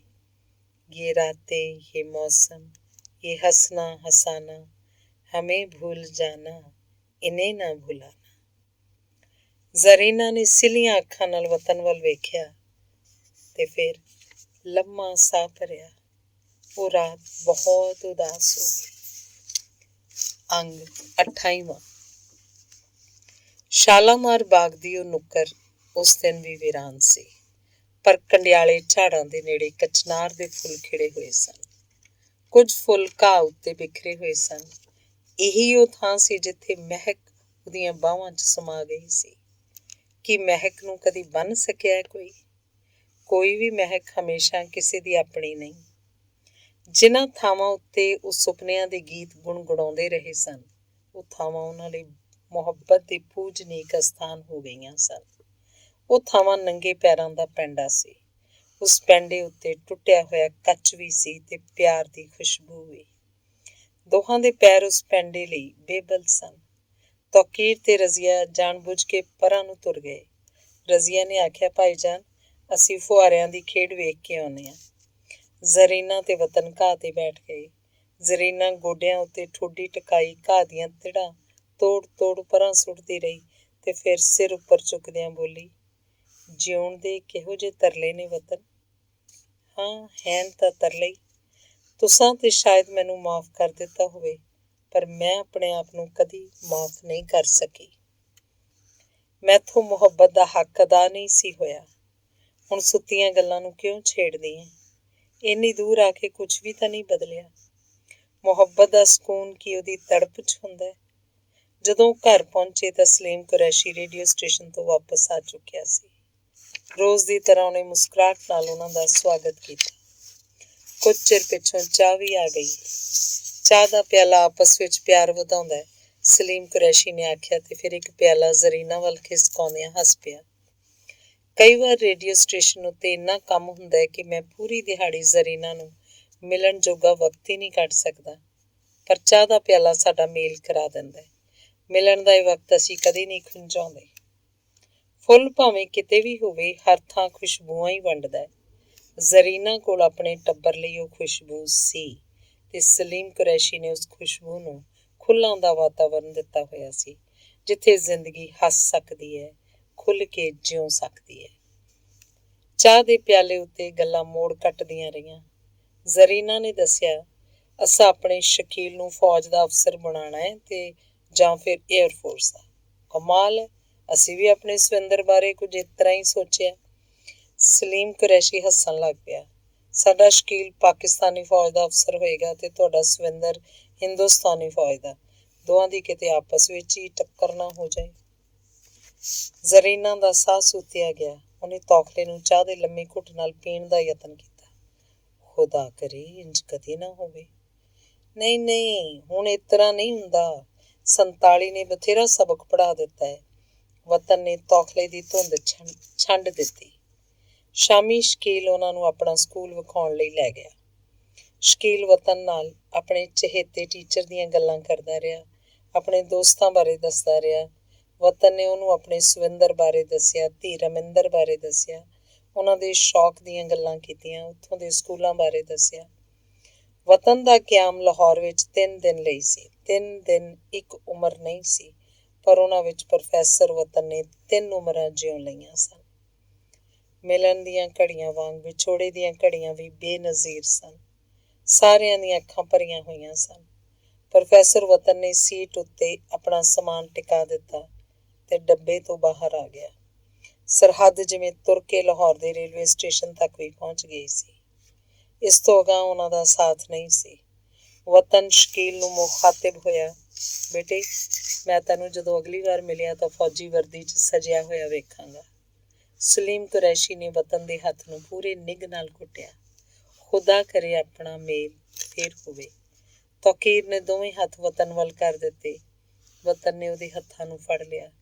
ਵੇਖ ਲੈ, ਫੇਰ ਕੰਜੂਸੀ ਕਰ ਗਿਆ। ਤੂੰ ਰੀਗਲ 'ਚ ਫਿਲਮ ਨਹੀਂ ਵਿਖਾਈ? ਤੌਕੀਰ ਦੀਆਂ ਅੱਖਾਂ ਛਲਕ ਪਈਆਂ। ਮੈਂ ਤਾਂ ਸ਼ੁਰੂ ਤੋਂ ਹੀ ਕੰਜੂਸ ਹਾਂ ਭਾਈ ਜਾਨ। ਅਗਲੀ ਵਾਰ ਤੁਸੀਂ ਸਿਰਫ ਆਪਣੀ ਰਜ਼ੀਆ ਬਾਜੀ ਨੂੰ ਮਿਲਣ ਆਇਓ, ਫਿਰ ਮੈਂ ਸ਼ੌਹਰ ਨੂੰ ਵੀ ਨਹੀਂ ਪੁੱਛਣਾ ਤੇ ਤੁਹਾਨੂੰ ਫਿਲਮ ਵਿਖਾ ਕੇ ਲਿਆਊਂ, ਹਰ ਰੋਜ਼ ਇੱਕ। ਵਤਨ ਨੇ ਉਹਦਾ ਸਿਰ ਪਲੋਸਿਆ।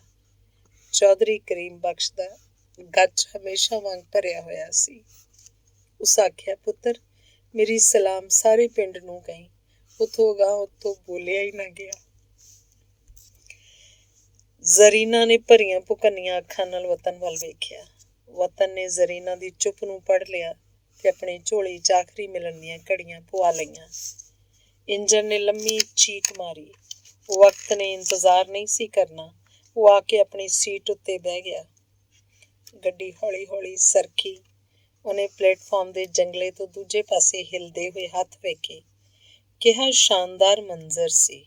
ਉਹ ਹਿਲਦੇ ਹੋਏ ਹੱਥ ਮੁਹੱਬਤ ਦੀ ਫਸਲ ਸੀ। ਦੋਸਤੀ ਦੇ ਰੁੱਖ ਸਨ। ਉਹਨਾਂ ਰੁੱਖਾਂ ਕਰਕੇ ਲਾਹੌਰ ਉਹਦਾ ਸ਼ਹਿਰ ਸੀ। ਉਸ ਸ਼ਹਿਰ 'ਚ ਉਹਦੇ ਗਲੀ ਮੁਹੱਲੇ ਸਨ। ਉਹਦੀ ਅਨਾਰਕਲੀ ਸੀ, ਉਹਦਾ ਕਾਲਜ ਸੀ ਤੇ ਉਹਦੀ ਜ਼ਰੀ। ਫਿਰ ਉਹ ਪਲੇਟਫਾਰਮ ਪਿੱਛੇ ਰਹਿ ਗਿਆ ਸੀ, ਪਰ ਹਾਲੇ ਵੀ ਸ਼ਹਿਰ ਦੀਆਂ ਸੜਕਾਂ ਦਿਸ ਰਹੀਆਂ ਸਨ। ਬੇਸ਼ੁਮਾਰ ਮਕਾਨ ਪਿੱਛੇ ਵੱਲ ਦੌੜ ਰਹੇ ਸਨ।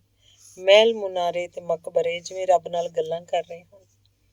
ਸਭ ਕੁਝ ਦੌੜ ਰਿਹਾ ਸੀ। ਇੱਕ ਜਹਾਨ ਕੱਲ੍ਹ ਸੀ, ਅੱਜ ਨਹੀਂ ਸੀ।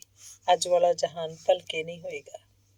ਜ਼ਿੰਦਗੀ ਦੇ ਇੱਕ ਮੋੜ ਉੱਤੇ ਜਦੋਂ ਵਤਨ ਤੇ ਜ਼ਰੀਨਾ ਦੇ ਰਾਹ ਨਿਖੜ ਗਏ ਸਨ ਤਾਂ ਇੱਕ ਸਮਝੌਤਾ ਜ਼ਰੀਨਾ ਨੇ ਜ਼ਿੰਦਗੀ ਨਾਲ ਕੀਤਾ ਸੀ।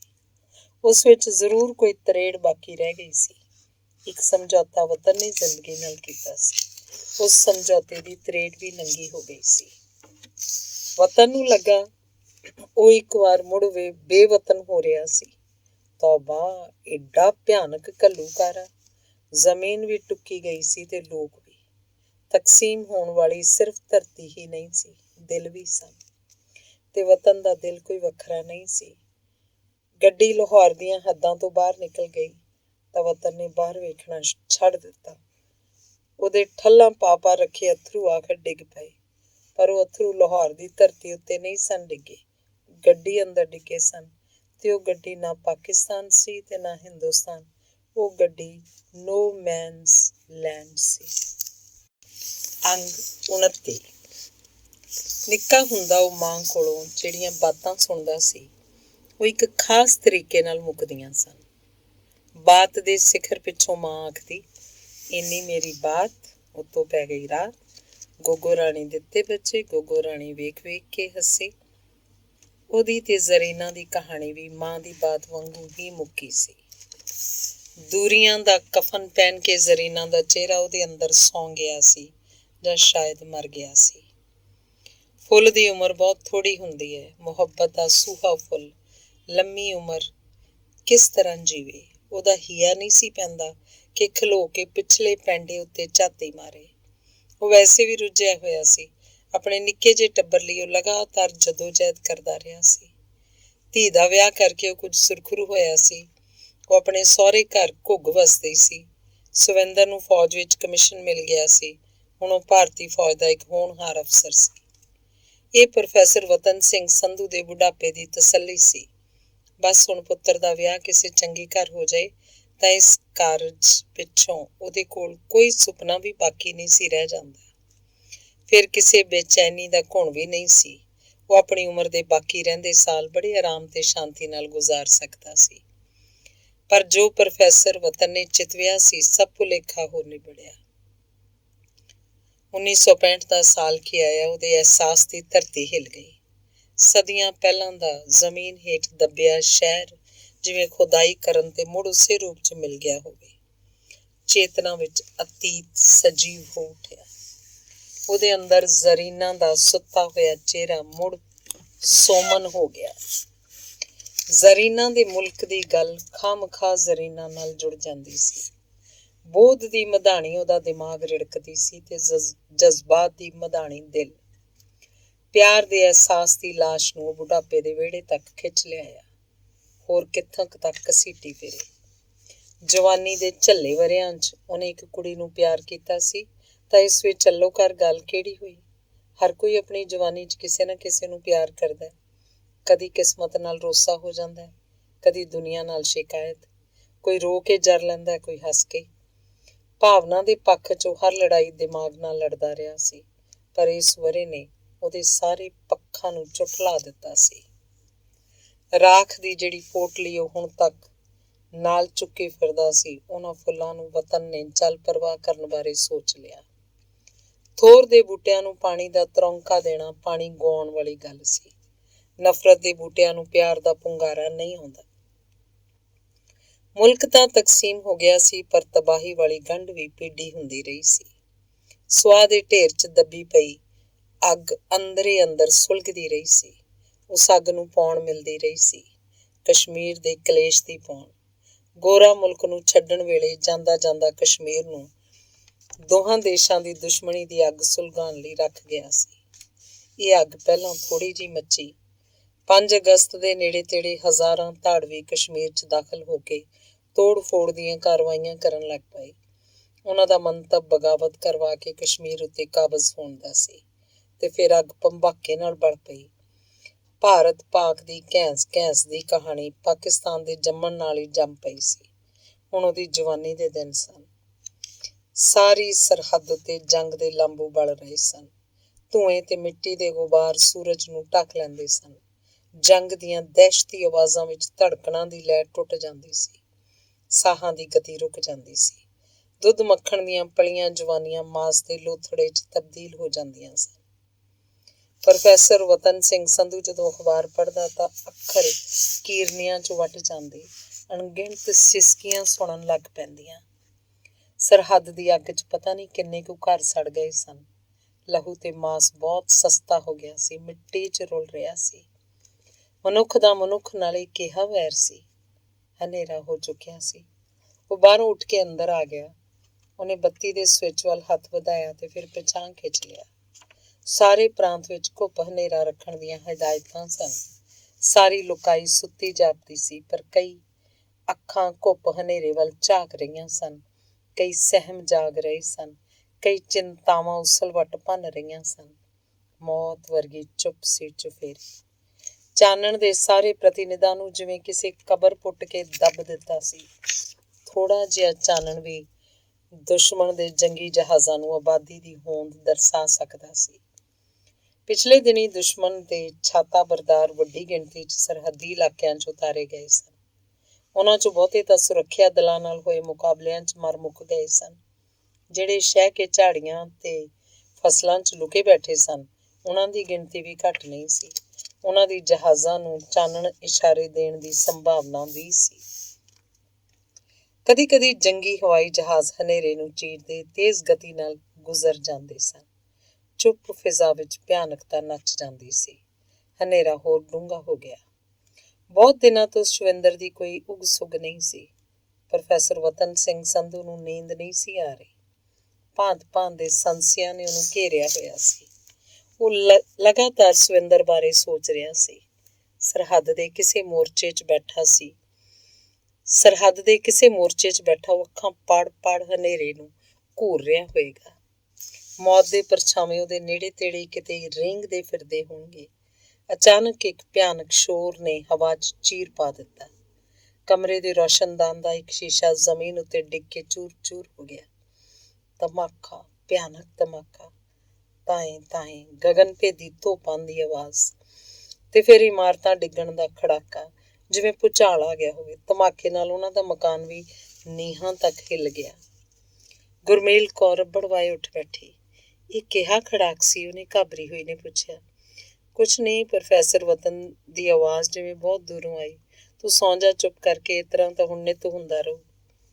ਨੀਂਦ ਗੁਰਮੇਲ ਕੌਰ ਕੋਲੋਂ ਦੂਰ ਨੱਸ ਗਈ ਸੀ। ਉਹਦੀ ਮਮਤਾ ਰਾਤ ਦੇ ਹਨੇਰੇ 'ਚ ਆਪਣੇ ਸਵਿੰਦਰ ਨੂੰ ਢੂੰਡਦੀ ਮੋਰਚਿਆਂ 'ਚ ਭਟਕ ਰਹੀ ਸੀ। ਅੱਜ ਤਾਂ ਮੈਨੂੰ ਜਿਵੇਂ ਧੁੜਕੂ ਜਿਹਾ ਲੱਗਾ ਹੋਇਆ। ਉਹਨੇ ਆਪਣੇ ਫਿਕਰ ਦੀ ਪੁੜੀ ਵਤਨ ਸਾਹਮਣੇ ਖੋਲ੍ਹ ਦਿੱਤੀ। ਕਾਹਦਾ ਧੁੜਕੂ? ਤੂੰ ਕੋਈ ਇਕੱਲੀ ਮਾਂ ਤਾਂ ਨਹੀਂ ਜਿਹਦਾ ਪੁੱਤ ਸਰਹੱਦ ਉੱਤੇ ਲੜ ਰਿਹਾ ਵਾ? ਪ੍ਰੋਫੈਸਰ ਵਤਨ ਸਿੰਘ ਸੰਧੂ ਨੇ ਆਪਣੇ ਫਿਕਰ ਨੂੰ ਗੁਰਮੇਲ ਕੌਰ ਕੋਲੋਂ ਲੁਕਾ ਲਿਆ। ਗੁਰਮੇਲ ਕੌਰ ਨੂੰ ਪ੍ਰੋਫੈਸਰ ਵਤਨ ਦੇ ਲਹਿਜੇ ਤੋਂ ਡਰ ਲੱਗਾ ਸੀ। ਉਹਨੇ ਬੁੱਲ੍ਹਾਂ ਨੂੰ ਦੰਦ ਵਿੱਚ ਚਿੱਥ ਕੇ ਆਪਣਾ ਹੌਕਾ ਲਿਆ ਤੇ ਹਨੇਰੇ ਦੇ ਪੱਲੂ 'ਚ ਅੱਥਰੂ ਪੂੰਝ ਲਏ। ਅੰਗ 30ਵਾਂ। ਅਗਲੀ ਸਵੇਰ ਪ੍ਰੋਫੈਸਰ ਵਤਨ ਸਿੰਘ ਦੀ ਅੱਖ ਦੇਰ ਨਾਲ ਖੁੱਲ੍ਹੀ। ਉਹਦੇ ਸਿਰ 'ਚ ਮੱਠਾ ਮੱਠਾ ਦਰਦ ਸੀ। ਉਹ ਬਿਸਤਰੇ 'ਚ ਪਿਆ ਉਸਲ-ਵੱਟੇ ਭੰਨਦਾ ਰਿਹਾ। ਉਹਨੂੰ ਉੱਠਣ ਦੀ ਕੋਈ ਕਾਹਲੀ ਨਹੀਂ ਸੀ। ਉਹਨੇ ਕਿਤੇ ਜਾਣਾ ਵੀ ਨਹੀਂ ਸੀ। ਕਾਲਜ ਅਣਮਿੱਥੇ ਸਮੇਂ ਲਈ ਬੰਦ ਸੀ। ਕਾਲਜ ਦਾ ਦੁਬਾਰਾ ਖੁੱਲ੍ਹਣਾ ਲੜਾਈ ਮੁੱਕਣ ਉੱਤੇ ਹੀ ਨਿਰਭਰ ਕਰਦਾ ਸੀ। ਉਸ ਉੱਠ ਕੇ ਚੱਪਲਾਂ ਪਾਈਆਂ ਤੇ ਟਹਿਲਣ ਲਈ ਬਾਹਰ ਚਲਾ ਗਿਆ। ਗੁਆਂਢੀ ਪ੍ਰੋਫੈਸਰ ਆਪਣੀ ਬਗੀਚੀ ਵਿੱਚ ਕਿਸੇ ਨਾਲ ਗੱਲੀਂ ਰੁੱਝਾ ਹੋਇਆ ਸੀ। ਰਾਤੀ ਹੋਈ ਗੋਲਾਬਾਰੀ ਬਾਰੇ ਉਹ ਆਪਣੇ ਵਿਚਾਰ ਦੱਸ ਰਿਹਾ ਸੀ। ਉਹ ਆਪਣੇ ਸਾਥੀ ਨੂੰ ਜੰਗ ਦੀ ਯੋਜਨਾ ਕੁਝ ਇਸ ਤਰ੍ਹਾਂ ਸਮਝਾਉਣ ਲੱਗ ਪਿਆ ਸੀ ਜਿਵੇਂ ਯੋਜਨਾ ਉਹਦੀ ਨਿਗਰਾਨੀ ਹੇਠ ਬਣੀ ਸੀ। ਪ੍ਰੋਫੈਸਰ ਵਤਨ ਨੂੰ ਕੁਝ ਅਜੀਬ ਜਿਹੀ ਅਚਵੀ ਲੱਗੀ ਹੋਈ ਸੀ। ਉਹ ਮੁੜ ਅੰਦਰ ਚਲਾ ਗਿਆ। ਰੇਡੀਓ ਲਾ ਕੇ ਉਹਨੇ ਖਬਰਾਂ ਵੱਲ ਕੰਨ ਕੀਤਾ। ਠੱਠੀ ਜੈਮਲ ਸਿੰਘ ਸ਼ਾਇਦ ਸੁਰੱਖਿਅਤ ਨਹੀਂ ਸੀ। ਉਹ ਸ਼ਰਨਾਗਤ ਸਿੰਘ ਤੇ ਉਹਦੇ ਪਰਿਵਾਰ ਬਾਰੇ ਚਿੰਤਤ ਸੀ। ਆਪਣੇ ਸਹੁਰਿਆਂ ਦੇ ਪਿੰਡ ਸਮਰਾਹ ਨੂੰ ਵੀ ਉਹ ਖਤਰਿਆਂ 'ਚ ਘਿਰਿਆ ਅਨੁਭਵ ਕਰ ਰਿਹਾ ਸੀ। ਨਹਾਈ ਧੋਈ ਤੋਂ ਵਿਹਲਾ ਹੋ ਕੇ ਉਹ ਫਿਰ ਬੈਠਕ 'ਚ ਆ ਕੇ ਬੈਠ ਗਿਆ। ਖੜਚ ਖੜਚ ਖੜਚ ਪੱਖੇ ਦੀ ਤੇਜ਼ ਹਵਾ ਕਾਰਨ ਕੰਧ ਉੱਤੇ ਲਟਕਦਾ ਕੈਲੰਡਰ ਇਕਸਾਰ ਆਵਾਜ਼ ਕਰਦਾ ਕੰਧ ਉੱਤੇ ਵੱਜਣ ਲੱਗ ਪਿਆ। ਇੱਕ ਚਿੜੀ ਪੱਖੇ ਦੇ ਪਰਾਂ 'ਚ ਵੱਜ ਕੇ ਥੱਲੇ ਡਿੱਗ ਪਈ। ਪ੍ਰੋਫੈਸਰ ਵਤਨ ਨੇ ਉੱਠ ਕੇ ਉਹਦੇ ਮੂੰਹ 'ਚ ਪਾਣੀ ਪਾਇਆ। ਚਿੜੀ ਨੇ ਲੰਮੇ ਲੰਮੇ ਸਾਹ ਲਏ ਤੇ ਦਮ ਤੋੜ ਦਿੱਤਾ। ਉਹ ਚਿੜੀ ਨੂੰ ਕੂੜੇ ਵਾਲੇ ਪੀਪੇ 'ਚ ਸੁੱਟ ਆਇਆ। ਉਹਨੇ ਪੱਖੇ ਨੂੰ ਕੁਝ ਹੌਲੀ ਕੀਤਾ ਤੇ ਇੱਕ ਕਿਤਾਬ ਖੋਲ੍ਹ ਕੇ ਪੜ੍ਹਨ ਲੱਗ ਪਿਆ, ਪਰ ਸ਼ਬਦ ਜਿਵੇਂ ਅਰਥਾਂ ਰਹਿਤ ਹੋ ਗਏ ਸਨ। ਬਾਹਰ ਕਿਸੇ ਦੇ ਸਾਈਕਲ ਰੱਖਣ ਦਾ ਖੜਾਕ ਆਇਆ। ਕਿਸੇ ਨੇ ਕੁੰਡਾ ਖੜਕਾਇਆ। ਸੁਣਾ ਵੀ ਭਾਊ, ਹੈਗਾ ਏ?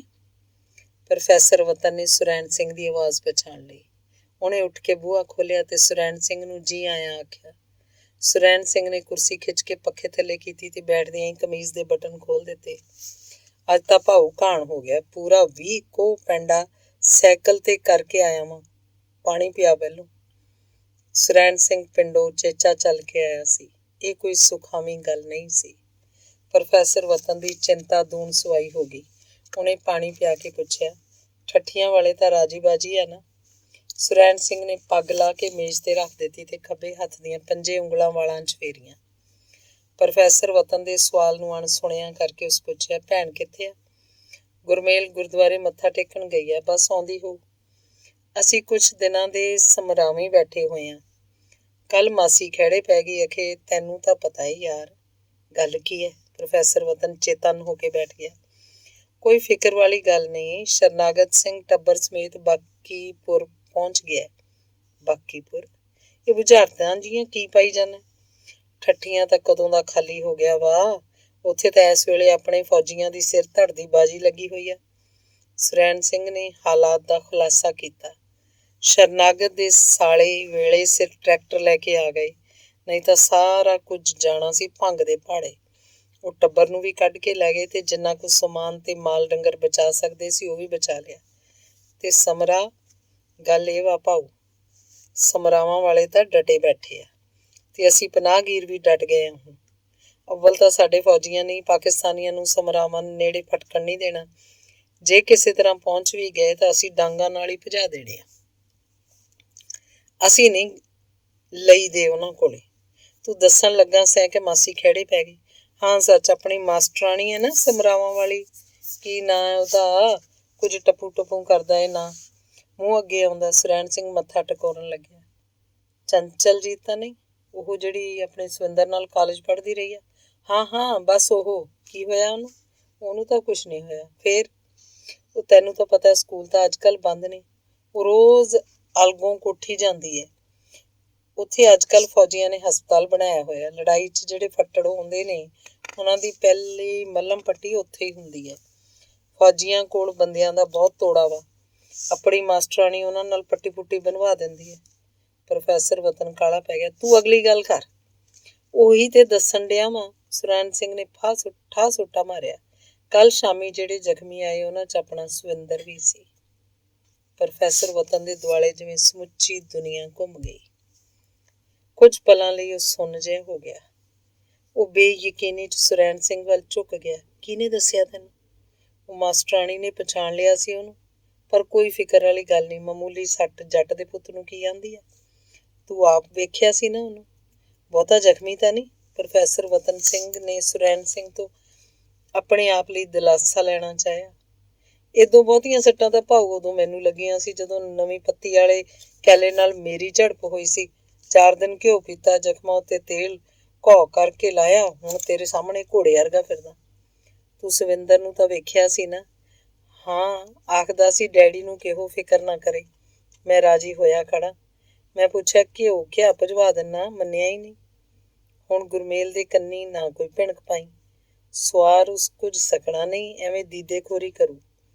ਗੱਲ ਤਾਂ ਮੈਂ ਤੇਰੇ ਨਾਲ ਵੀ ਨਹੀਂ ਸੀ ਕਰਨੀ। ਬਸ ਐਵੇਂ ਤੇਰੇ ਚਾਹ ਪਾਣੀ ਪੀਂਦਿਆਂ ਨੂੰ ਮੈਂ ਤਿਆਰ ਹੋ ਜਾਣਾ ਵਾਂ। ਤਿਆਰ ਭਾਵੇਂ ਸਹਿਜ ਭਾਅ ਨਾਲ ਹੋਈ। ਮੈਂ 20 ਕੁ ਪਿੰਡਾ ਸਾਈਕਲ ਉੱਤੇ ਕਰਕੇ ਆਇਆ ਵਾਂ। ਬੁੱਢਾ ਹੱਡ ਆ। 1 ਅੱਧ ਘੰਟਾ ਲੱਕ ਤਾਂ ਸਿੱਧਾ ਕਰ ਲਵਾਂ। ਜਾਂਦਿਆਂ ਵੀ ਤਾਂ 20 ਕੁ ਕਰਨਾ ਪਊ। ਸੁਰੈਣ ਸਿੰਘ ਉੱਠ ਕੇ ਅੰਦਰ ਚਲਾ ਗਿਆ, ਪਰ ਪ੍ਰੋਫੈਸਰ ਵਤਨ ਨੂੰ ਚਿੰਤਾਵਾਂ ਦੇ ਭੌਣ ਉੱਤੇ ਸੁੱਟ ਗਿਆ। ਸਾਰੇ ਰਾਹ ਫੌਜ ਦੀ ਆਵਾਜਾਈ ਲਈ ਰਾਖਵੇਂ ਸਨ। ਬੱਸਾਂ ਗੱਡੀਆਂ ਦੀ ਆਵਾਜਾਈ ਬੰਦ ਸੀ। ਸੁਰੈਣ ਸਿੰਘ ਸਾਈਕਲ ਉੱਤੇ ਇੰਨਾ ਪੈਂਡਾ ਝਾਕ ਕੇ ਆਇਆ ਸੀ ਤਾਂ ਸਵਿੰਦਰ ਦੀ ਹਾਲਤ ਜ਼ਰੂਰ ਚਿੰਤਾਜਨਕ ਸੀ। ਸੁਰੈਣ ਸਿੰਘ ਉਸ ਕੋਲੋਂ ਕੁਝ ਲੁਕਾ ਰਿਹਾ ਸੀ। ਉਫ! ਮੌਤ ਦੀ ਖਾਈ ਉੱਤੇ ਜ਼ਿੰਦਗੀ ਦੇ ਕੱਚੇ ਧਾਗਿਆਂ ਦਾ ਬੁਣਿਆ ਹੋਇਆ ਪੁਲ। ਉਹ ਕਾਲਾ ਪੈ ਗਿਆ। ਗੁਜ਼ਰ ਰਹੇ ਇਹਨਾਂ ਪਲਾਂ ਦੇ ਅਕੇਵੇਂ ਥਕੇਵੇਂ ਤੇ ਫਿਕਰ ਨੂੰ ਉਹ ਸੰਗਲ ਮਾਰ ਕੇ ਕਿੱਥੇ ਬੰਨੇ। ਖੁੱਲੀ ਹੋਈ ਕਿਤਾਬ ਦੇ ਵਰਕੇ ਪੱਖੇ ਦੀ ਹਵਾ ਨਾਲ ਉੱਡਣ ਲੱਗ ਪਏ ਸਨ। ਕਦੀ ਪਿੱਛੇ ਤੋਂ ਅੱਗੇ, ਕਦੀ ਅੱਗੇ ਤੋਂ ਪਿੱਛੇ। ਪੱਖਾ ਘੁੰਮ ਰਿਹਾ ਸੀ। ਪਰ ਪ੍ਰੋਫੈਸਰ ਵਤਨ ਦੇ ਮੱਥੇ ਉੱਤੇ ਪਸੀਨੇ ਦੀਆਂ ਬੂੰਦਾਂ ਉੱਭਰ ਆਈਆਂ ਸਨ। ਆਪਣੇ ਆਪ ਨਾਲ ਲੜਨਾ ਕਿੰਨਾ ਮੁਸ਼ਕਿਲ ਹੁੰਦਾ ਹੈ। ਆਦਮੀ ਦਾ ਖੁਦ ਨਾਲੋਂ ਕੁਝ ਟੁੱਟ ਕਿਰਦਾ ਹੈ। ਅਹਿਸਾਸ ਮਰ ਗਿਆ ਸੀ ਜਾਂ ਜਿਉਂ ਪਿਆ ਸੀ। ਅਹਿਸਾਸ ਜਿਉਂ ਪਿਆ ਸੀ ਜਾਂ ਮਰ ਗਿਆ ਸੀ। ਪੱਖੇ ਦੀ ਤੇਜ਼ ਹਵਾ ਨਾਲ ਕਮਰੇ ਦੇ ਪਰਦੇ ਹਿੱਲ ਰਹੇ ਸਨ ਤੇ ਹਿੱਲ ਰਿਹਾ ਸੀ ਉਹਦੀਆਂ ਯਾਦਾਂ ਦਾ ਵਜੂਦ। ਯਾਦਾਂ ਜਿਨ੍ਹਾਂ 'ਚ ਦਿਮਾਗੀ ਸੰਘਰਸ਼ ਦੇ ਵਰ੍ਹੇ ਸਨ। ਯਾਦਾਂ ਜਿਨ੍ਹਾਂ ਵਿੱਚ ਸਣ ਦੇ ਖੇਤ ਵਿੱਚੋਂ ਗੁਜ਼ਰਦੀ ਹਵਾ ਦਾ ਸੰਗੀਤ ਸੀ। ਮੈਂ ਤੈਨੂੰ ਪਿਆਰ ਕਰਦੀ ਹਾਂ। ਸੋਚਦੀ ਕਿਸੇ ਡੂੰਘੀ ਖੱਡ 'ਚੋਂ ਸਿਰ ਸੁੱਟੀ ਬੈਠਾ ਸੀ, ਜਿਵੇਂ ਉਮਰ ਦੀ ਸਾਰੀ ਕਮਾਈ ਦਾ ਹਿਸਾਬ ਕਿਤਾਬ ਲਾ ਰਿਹਾ ਹੋਵੇ। ਉਸ ਇਕਰਾਰ ਉੱਤੇ ਜ਼ਰੀਨਾ ਦੇ ਲਹੂ ਦੇ ਦਸਤਖਤ ਸਨ। ਉਹ ਕਾਗਜ਼ ਕਾਹਦਾ ਸੀ? ਜਿਵੇਂ ਕਾਗਜ਼ ਉੱਤੇ ਜਜ਼ਬਾਤ ਪੰਘਰੇ ਪਏ ਸਨ। ਉਹ ਕਾਗਜ਼ ਥਾਂ ਥਾਂ ਤੋਂ ਪਾਟਾ ਹੋਇਆ ਸੀ। ਥਾਂ ਥਾਂ ਤੇ ਉਹਨੂੰ ਟਾਂਕੇ ਲੱਗੇ ਹੋਏ ਸਨ। ਗਲੇ ਹੋਏ ਕਾਗਜ਼ ਦੀ ਮਜ਼ਬੂਤੀ ਲਈ ਇੱਕ ਪੂਰਾ ਕਾਗਜ਼ ਉਹਦੇ ਥੱਲੇ ਜੜਿਆ ਹੋਇਆ ਸੀ। ਲਹੂ ਨਾਲ ਕੀਤੇ ਦਸਤਖਤ ਕਾਲੇ ਪੈ ਗਏ ਸਨ। ਉਹ ਇਕਰਾਰ ਮਰ ਗਿਆ ਸੀ ਸ਼ਾਇਦ। 2 ਅੱਥਰੂ ਉਸ ਮਰ ਗਏ ਇਕਰਾਰ ਦੀ ਲਾਸ਼ ਉੱਤੇ ਸੁੱਟ ਦਿੱਤੇ। 2 ਅੱਥਰੂ ਉਹਦੇ ਚਿਹਰੇ ਦੀਆਂ ਝੁਰੜੀਆਂ 'ਚ ਭਰ ਗਏ ਤੇ ਉਸ ਸਰਹੱਦ ਦਾ ਨਕਸ਼ਾ ਬਣ ਗਿਆ ਜਿੱਥੇ ਹੁਣ ਅੱਗ ਬਲ ਰਹੀ ਸੀ, ਜਿੱਥੇ ਕਿਸੇ ਜ਼ਰੀਨਾ ਦੇ ਜਾਏ ਦੀ ਗੋਲੀ ਉਹਦੇ ਸਵਿੰਦਰ ਨੂੰ ਲੱਗੀ ਸੀ। ਉਹਦੇ ਸਿਰ 'ਚ ਹਥੌੜੇ ਵੱਜਣ ਲੱਗ ਪਏ। ਕਿਸੇ ਜ਼ਰੀਨਾ ਦੇ ਜਾਏ ਦੀ ਗੋਲੀ ਉਹਦੇ ਸਵਿੰਦਰ ਨੂੰ ਲੱਗੀ ਸੀ। ਕਿਸੇ ਸ਼ਕੀਲ ਦੀ ਗੋਲੀ ਉਹਦੇ ਪੁੱਤਰ ਨੂੰ ਲੱਗੀ ਸੀ। ਉਹਦਾ ਚਿਹਰਾ ਕ੍ਰੋਧ 'ਚ ਭਖਣ ਲੱਗ ਪਿਆ। ਉਹਦੀਆਂ ਅੱਖਾਂ ਅੱਗ ਦੇ ਗੋਲੇ ਬਣ ਗਈਆਂ ਸਨ। ਉਹਨੂੰ ਕੋਈ ਲੋੜ ਨਹੀਂ ਸੀ ਸੁਆਹ ਦੇ ਢੇਰਾਂ ਨੂੰ ਫੂਕਾ ਮਾਰਨ ਦੀ। ਵਰ੍ਹਿਆਂ ਤੋਂ ਸਾਂਭੇ ਇਕਰਾਰਨਾਮੇ ਦੇ ਉਸ ਟੁਕੜੇ ਕਰ ਦਿੱਤੇ। ਸਾਹਮਣੇ ਪਈ ਖਾਲੀ ਕੁਰਸੀ ਉੱਤੇ ਜ਼ਰੀਨਾ ਦੀ ਕਲਪਨਾ ਦਾ ਬੁੱਤ ਉਹਦੀ ਰੂਹ ਦੇ ਸਰਾਪ ਨੇ ਪੱਥਰ ਕਰ ਦਿੱਤਾ। ਉਹਨੇ ਉਸ ਪੱਥਰ ਨੂੰ ਕਿਹਾ, ਮੇਰੇ ਮਨ ਦਾ ਬਾਲਕ ਤੇਰੀ ਯਾਦ ਦੀ ਉਂਗਲ ਫੜ ਕੇ ਹੁਣ ਤੱਕ ਤੁਰਦਾ ਆਇਆ। ਗਰੀਬੀ ਦੇ ਦਿਨਾਂ 'ਚ ਉਹਨਾਂ ਪਲਾਂ ਦਾ ਖਜ਼ਾਨਾ ਮੈਂ ਭੋਰ ਖਾਂਦਾ ਰਿਹਾ ਜਿਹੜੇ ਤੂੰ ਮੇਰੇ ਜਜ਼ਬਾਤ ਦੀ ਝੋਲੀ 'ਚ ਪਾ ਦਿੱਤੇ ਸਨ। ਤੇਰੇ ਸਹਾਰੇ ਮੇਰੀ ਜ਼ਿੰਦਗੀ ਦੀ ਮਹਿਕ ਨਹੀਂ ਬਣੀ, ਦੁਰਗੰਧ ਬਣ ਗਏ ਨੇ। ਹੁਣ ਤੇਰੀ ਯਾਦ ਦੀ ਜੋਕ ਲਾ ਕੇ ਸੁੱਟਣੀ ਪਏਗੀ। ਇਹ ਜੋਕ ਲਹੂ ਪੀਣ ਲੱਗ ਪਈ ਹੈ। ਪ੍ਰੋਫੈਸਰ ਵਤਨ ਆਪਣੀ ਸੋਚ ਦੇ ਹਰਫ ਜ਼ਰੀਨਾ ਸਾਹਮਣੇ ਸੁੱਟਣ ਲੱਗ ਪਿਆ, ਜਿਵੇਂ ਹਰਖ ਵਿੱਚ ਕੋਈ ਰੋੜੇ ਸੁੱਟਦਾ। ਜੀਨੀ, ਕਿੰਨਿਆਂ ਦੀਆਂ ਭਾਵਨਾਵਾਂ ਦੇ ਰਿਸ਼ਤਿਆਂ ਦੀਆਂ ਜੜ੍ਹਾਂ ਤੇਰੀ ਜ਼ਮੀਨ 'ਚ ਸਨ। ਕਿੰਨਿਆਂ ਦੀ ਮੁਹੱਬਤ ਦਾ ਬੂਟਾ ਮੇਰੀ ਧਰਤੀ ਵਿੱਚ ਹੈ। ਜੀਨੀ, ਤੇਰੇ ਮੁਲਕ ਨੇ ਉਹ ਜੜ੍ਹਾਂ ਪੁੱਟ ਸੁੱਟੀਆਂ ਨੇ। ਬਹੁਤ ਵਰੇ ਉਹ ਬੂਟਾ ਹਰਾ ਭਰਾ ਹੋਣ ਦਾ ਯਤਨ ਕਰਦਾ ਰਿਹਾ, ਪਰ ਹੁਣ ਇਹਨੇ ਕਦੀ ਹਰਾ ਨਹੀਂ ਹੋਣਾ, ਕਦੀ ਵੀ ਨਹੀਂ। ਜੀਨੀ, ਕਿੰਨੇ ਵਰਿਆਂ ਤੋਂ ਤੂੰ ਮੈਥੋਂ ਦੂਰ ਸੈਂ, ਫਿਰ ਵੀ ਤੂੰ ਮੇਰੇ ਸਾਹਾਂ 'ਚ ਜਿਉਂਦੀ ਸੈਂ, ਮੇਰੀ ਧੜਕਣ 'ਚ ਧੜਕਦੀ ਸੈਂ। ਇਸ ਦੀਵੇ ਨੂੰ ਬਲਦਿਆਂ ਰੱਖਣ ਲਈ ਮੈਂ ਚਰਬੀ ਬਾਲਦਾ ਰਿਹਾ ਵਾਂ। ਮੈਂ ਦਿਮਾਗ ਦੇ ਫੈਸਲਿਆਂ ਦਾ ਗਲਾ ਘੁੱਟਦਾ ਰਿਹਾ ਵਾਂ। ਮੇਰੀ ਹਰ ਰਾਤ ਤੇਰੀ ਹੋਂਦ ਦਾ ਅਹਿਸਾਸ ਮੇਰੀਆਂ ਬਾਹਾਂ 'ਚ ਸੌਂਦਾ ਸੀ। ਮੇਰੇ ਹਰ ਦਿਨ ਦੀ ਧੁੱਪ 'ਚ ਤੇਰੇ ਜਿਸਮ ਦਾ ਨਿੱਘ ਸੀ, ਤੇਰੇ ਰੂਪ ਦਾ ਚਾਨਣ ਸੀ। ਪਰ ਜੀਨੀ, ਹੁਣ ਮੈਂ ਜਾਣਦਾ ਵਾਂ, ਜੋ ਘਸੀਟੀ ਫਿਰਦਾ ਸਾਂ ਉਹ ਜ਼ਿੰਦਗੀ ਦੀ ਧੜਕਣ ਨਹੀਂ, ਮੁਰਦਾ ਪਲਾਂ ਦੀ ਲਾਸ਼ ਸੀ। ਮੇਰੇ ਬੁਢਾਪੇ ਦੀ ਗਲੀ ਤੋਂ ਮੇਰੀ ਮੌਤ ਦੇ ਬੂਹੇ ਤੱਕ ਉਹ ਲਾਸ਼ ਹੁਣ ਨਹੀਂ ਜਾਵੇਗੀ।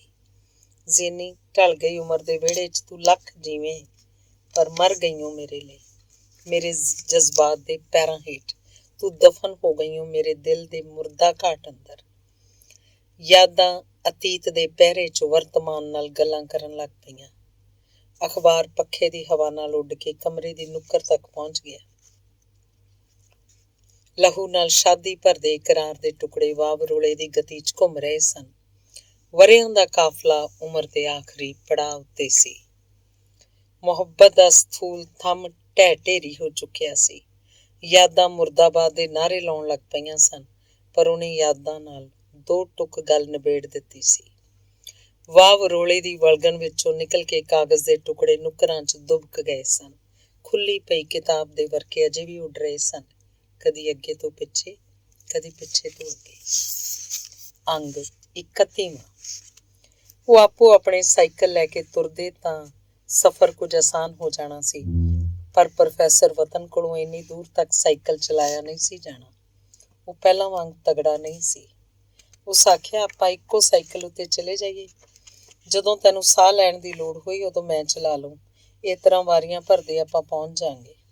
ਸੁਰੈਣ ਸਿੰਘ ਨੇ ਹਾਮੀ ਭਰੀ। ਪ੍ਰੋਫੈਸਰ ਵਤਨ ਦਾ ਮਨ ਡੁੱਲਾ ਹੋਇਆ ਸੀ। ਸੁਰੈਣ ਸਿੰਘ ਉਹਨੂੰ ਵੈਸੇ ਵੀ ਸਾਈਕਲ ਚਲਾਉਣ ਦੀ ਜ਼ਹਿਮਤ ਨਹੀਂ ਸੀ ਦੇਣਾ ਚਾਹੁੰਦਾ। ਉਹਦਾ ਮਨ ਕਿਸੇ ਹੋਰ ਪਾਸੇ ਲਾਉਣ ਲਈ ਸੁਰੈਣ ਸਿੰਘ ਇੱਧਰ ਉੱਧਰ ਦੀਆਂ ਗੱਲਾਂ ਕਰਨ ਲੱਗ ਪਿਆ। ਵਤਨ ਦਾ ਮਨ ਸੁਰੈਣ ਸਿੰਘ ਦੀਆਂ ਗੱਲਾਂ 'ਚ ਨਹੀਂ ਸੀ। ਸਾਈਕਲ ਚਲਾਉਂਦਿਆਂ ਗੱਲਾਂ ਕਰਨ ਨਾਲ ਸੁਰੈਣ ਸਿੰਘ ਨੂੰ ਸਾਹ ਚੜ੍ਹ ਰਿਹਾ ਸੀ। ਉਹ ਫੇਰ ਵੀ ਗੱਲਾਂ ਕਰਦਾ ਰਿਹਾ। ਧੁੱਪ ਦੇ ਸੇਕ ਨਾਲ ਹੌਲੀ ਹੌਲੀ ਸਾਰੀਆਂ ਗੱਲਾਂ ਪਿਘਲ ਗਈਆਂ। ਸਾਈਕਲ ਅੱਗੇ ਸਰਕਦਾ ਰਿਹਾ। ਕੁਝ ਕੋਹ ਮੁੱਕੇ ਤਾਂ ਪ੍ਰੋਫੈਸਰ ਵਤਨ ਨੇ ਕਿਹਾ, ਹੁਣ ਤੂੰ ਪਿੱਛੇ ਬੈਠ ਤੇ ਮੈਂ ਸਾਈਕਲ ਚਲਾਉਣਾ ਵਾਂ। ਪ੍ਰੋਫੈਸਰ ਵਤਨ ਨੇ ਕੁਝ ਪੈਂਡਾ ਮੁਕਾਇਆ ਤੇ ਉਹਨਾਂ ਫੇਰ ਵਾਰੀ ਬਦਲ ਲਈ। ਪੈਂਡਾ ਮੁੱਕਣ ਦਾ ਨਾਂ ਨਹੀਂ ਸੀ ਲੈ ਰਿਹਾ। ਪ੍ਰੋਫੈਸਰ ਵਤਨ ਉਸ ਸਫ਼ਰ ਤੋਂ ਅੱਕ ਗਿਆ ਸੀ। ਉਹਦੇ ਮਨ ਅੰਦਰ ਅਜੀਬ ਜਿਹੀ ਬੇਚੈਨੀ ਸੀ। ਸਾਈਕਲ ਦੇ ਪਿੱਛੇ ਬੈਠਾ ਉਹ ਰੁੱਖ ਗਿਣਨ ਲੱਗ ਪਿਆ। 1 2 3 ਫੌਜੀ ਟਰੱਕਾਂ ਦੀ ਕਾਨਵਾਈ ਆ ਰਹੀ ਸੀ। ਸੁਰੈਣ ਸਿੰਘ ਨੇ ਸਾਈਕਲ ਸੜਕ ਤੋਂ ਥੱਲੇ ਉਤਾਰ ਲਿਆ। 1 2 3 ਰੁੱਖਾਂ ਵੱਲੋਂ ਧਿਆਨ ਮੋੜ ਕੇ ਉਹ ਟਰੱਕ ਗਿਣਨ ਲੱਗ ਪਿਆ। ਅਚਾਨਕ ਚੌਗਿਰਦੇ ਵਿੱਚ ਤੂਫਾਨ ਆ ਗਿਆ। ਟਰੱਕ ਸੜਕ ਛੱਡ ਕੇ ਇੱਧਰ ਉੱਧਰ ਵਾਹਣਾਂ ਵੱਲ ਦੌੜ ਪਈ। ਪੱਤਿਆਂ, ਟਾਹਣੀਆਂ ਤੇ ਜਾਲਾਂ ਵਿੱਚ ਲੁਕੀਆਂ ਤੋਪਾਂ ਨੇ ਅਸਮਾਨ ਦੇ ਮੱਥੇ ਵੱਲ ਅੱਗ ਉਗਲੀ। ਗੋਲੀਆਂ ਦੀ ਵਰਖਾ ਕਰਦੇ ਹੋਏ ਜਹਾਜ਼ ਤੇਜ਼ੀ ਨਾਲ ਅੱਗੇ ਲੰਘ ਗਏ। ਖਾਲੀ ਸੜਕ ਗੋਲੀਆਂ ਨਾਲ ਵਿੰਨ੍ਹੀ ਗਈ। ਸਾਈਕਲ ਤੋਂ ਪਹਿਲੀ ਕੁ ਪਿੱਛੇ ਇੱਕ ਫੌਜੀ ਟਰੱਕ 'ਚੋਂ ਲਾਂਬੂ ਨਿਕਲਣ ਲੱਗ ਪਏ। ਫੌਜੀਆਂ ਨੇ ਕਾਹਲੀ ਕਾਹਲੀ ਅੱਗ ਬੁਝਾਈ। ਟਰੱਕ ਫਿਰ ਉਸੇ ਰਵਾਨੀ 'ਚ ਤੁਰ ਪਏ ਜਿਵੇਂ ਕੁਝ ਹੋਇਆ ਹੀ ਨਹੀਂ ਸੀ। ਪ੍ਰੋਫੈਸਰ ਵਤਨ ਦਾ ਦਿਲ ਅਜੇ ਤੱਕ ਧੱਕ ਧੱਕ ਕਰ ਰਿਹਾ ਸੀ। ਉਹਨੇ ਕਾਨਵਾਈ ਵੱਲ ਤੱਕਦਿਆਂ ਮੁੜਕਾ ਪੂੰਝਿਆ। ਤੂੰ ਬੈਠ ਸਾਈਕਲ ਪਿੱਛੇ, ਪੈਂਡਾ ਖੋਟਾ ਨਾ ਕਰੀਏ ਹੁਣ। ਸਾਈਕਲ ਉੱਤੇ ਚੜ੍ਹਦਿਆਂ ਸੁਰੈਣ ਸਿੰਘ ਨੇ ਆਖਿਆ, ਭਾਊ ਇਹ ਚੋਲ ਮੋਲ ਤਾਂ ਇਹਨਾਂ ਦੇ ਹੁੰਦੇ ਹੀ ਰਹਿੰਦੇ ਆ। ਸੂਰਜ ਦਾ ਚਕਮਾ ਚੁੱਲ੍ਹਾ ਪੱਛਮ ਵੱਲ ਦੁਮੇਲ ਓਲੇ ਮੱਚਣ ਲੱਗ ਪਿਆ ਸੀ। ਅਸਮਾਨ ਰੱਤਾ ਪਿਆ ਸੀ। ਬੱਦਲਾਂ ਦਾ ਇੰਨਾ ਸੂਹਾ ਰੰਗ ਕਦੇ ਨਹੀਂ ਸੀ ਹੋਇਆ। ਬੱਦਲਾਂ ਦਾ ਲਹੂ ਵਰਗਾ ਰੰਗ ਪ੍ਰੋਫੈਸਰ ਵਤਨ ਪਹਿਲੀ ਵਾਰ ਵੇਖ ਰਿਹਾ ਸੀ। ਖੇਤਾਂ ਵਿੱਚ ਦੂਰ ਤੱਕ ਫੌਜੀਆਂ ਦੇ ਟਿਕਾਣੇ ਵਿਖਾਈ ਦੇ ਰਹੇ ਸਨ। ਸ਼ਾਮ ਦੇ ਧੁੰਦਲਕੇ ਵਿੱਚ ਕਾਲਖ ਘੁਲਣ ਲੱਗ ਪਈ। ਵੱਧ ਰਹੇ ਹਨੇਰੇ 'ਚ ਹੌਲੀ ਹੌਲੀ ਸਭ ਕੁਝ ਲੋਪ ਹੋ ਗਿਆ।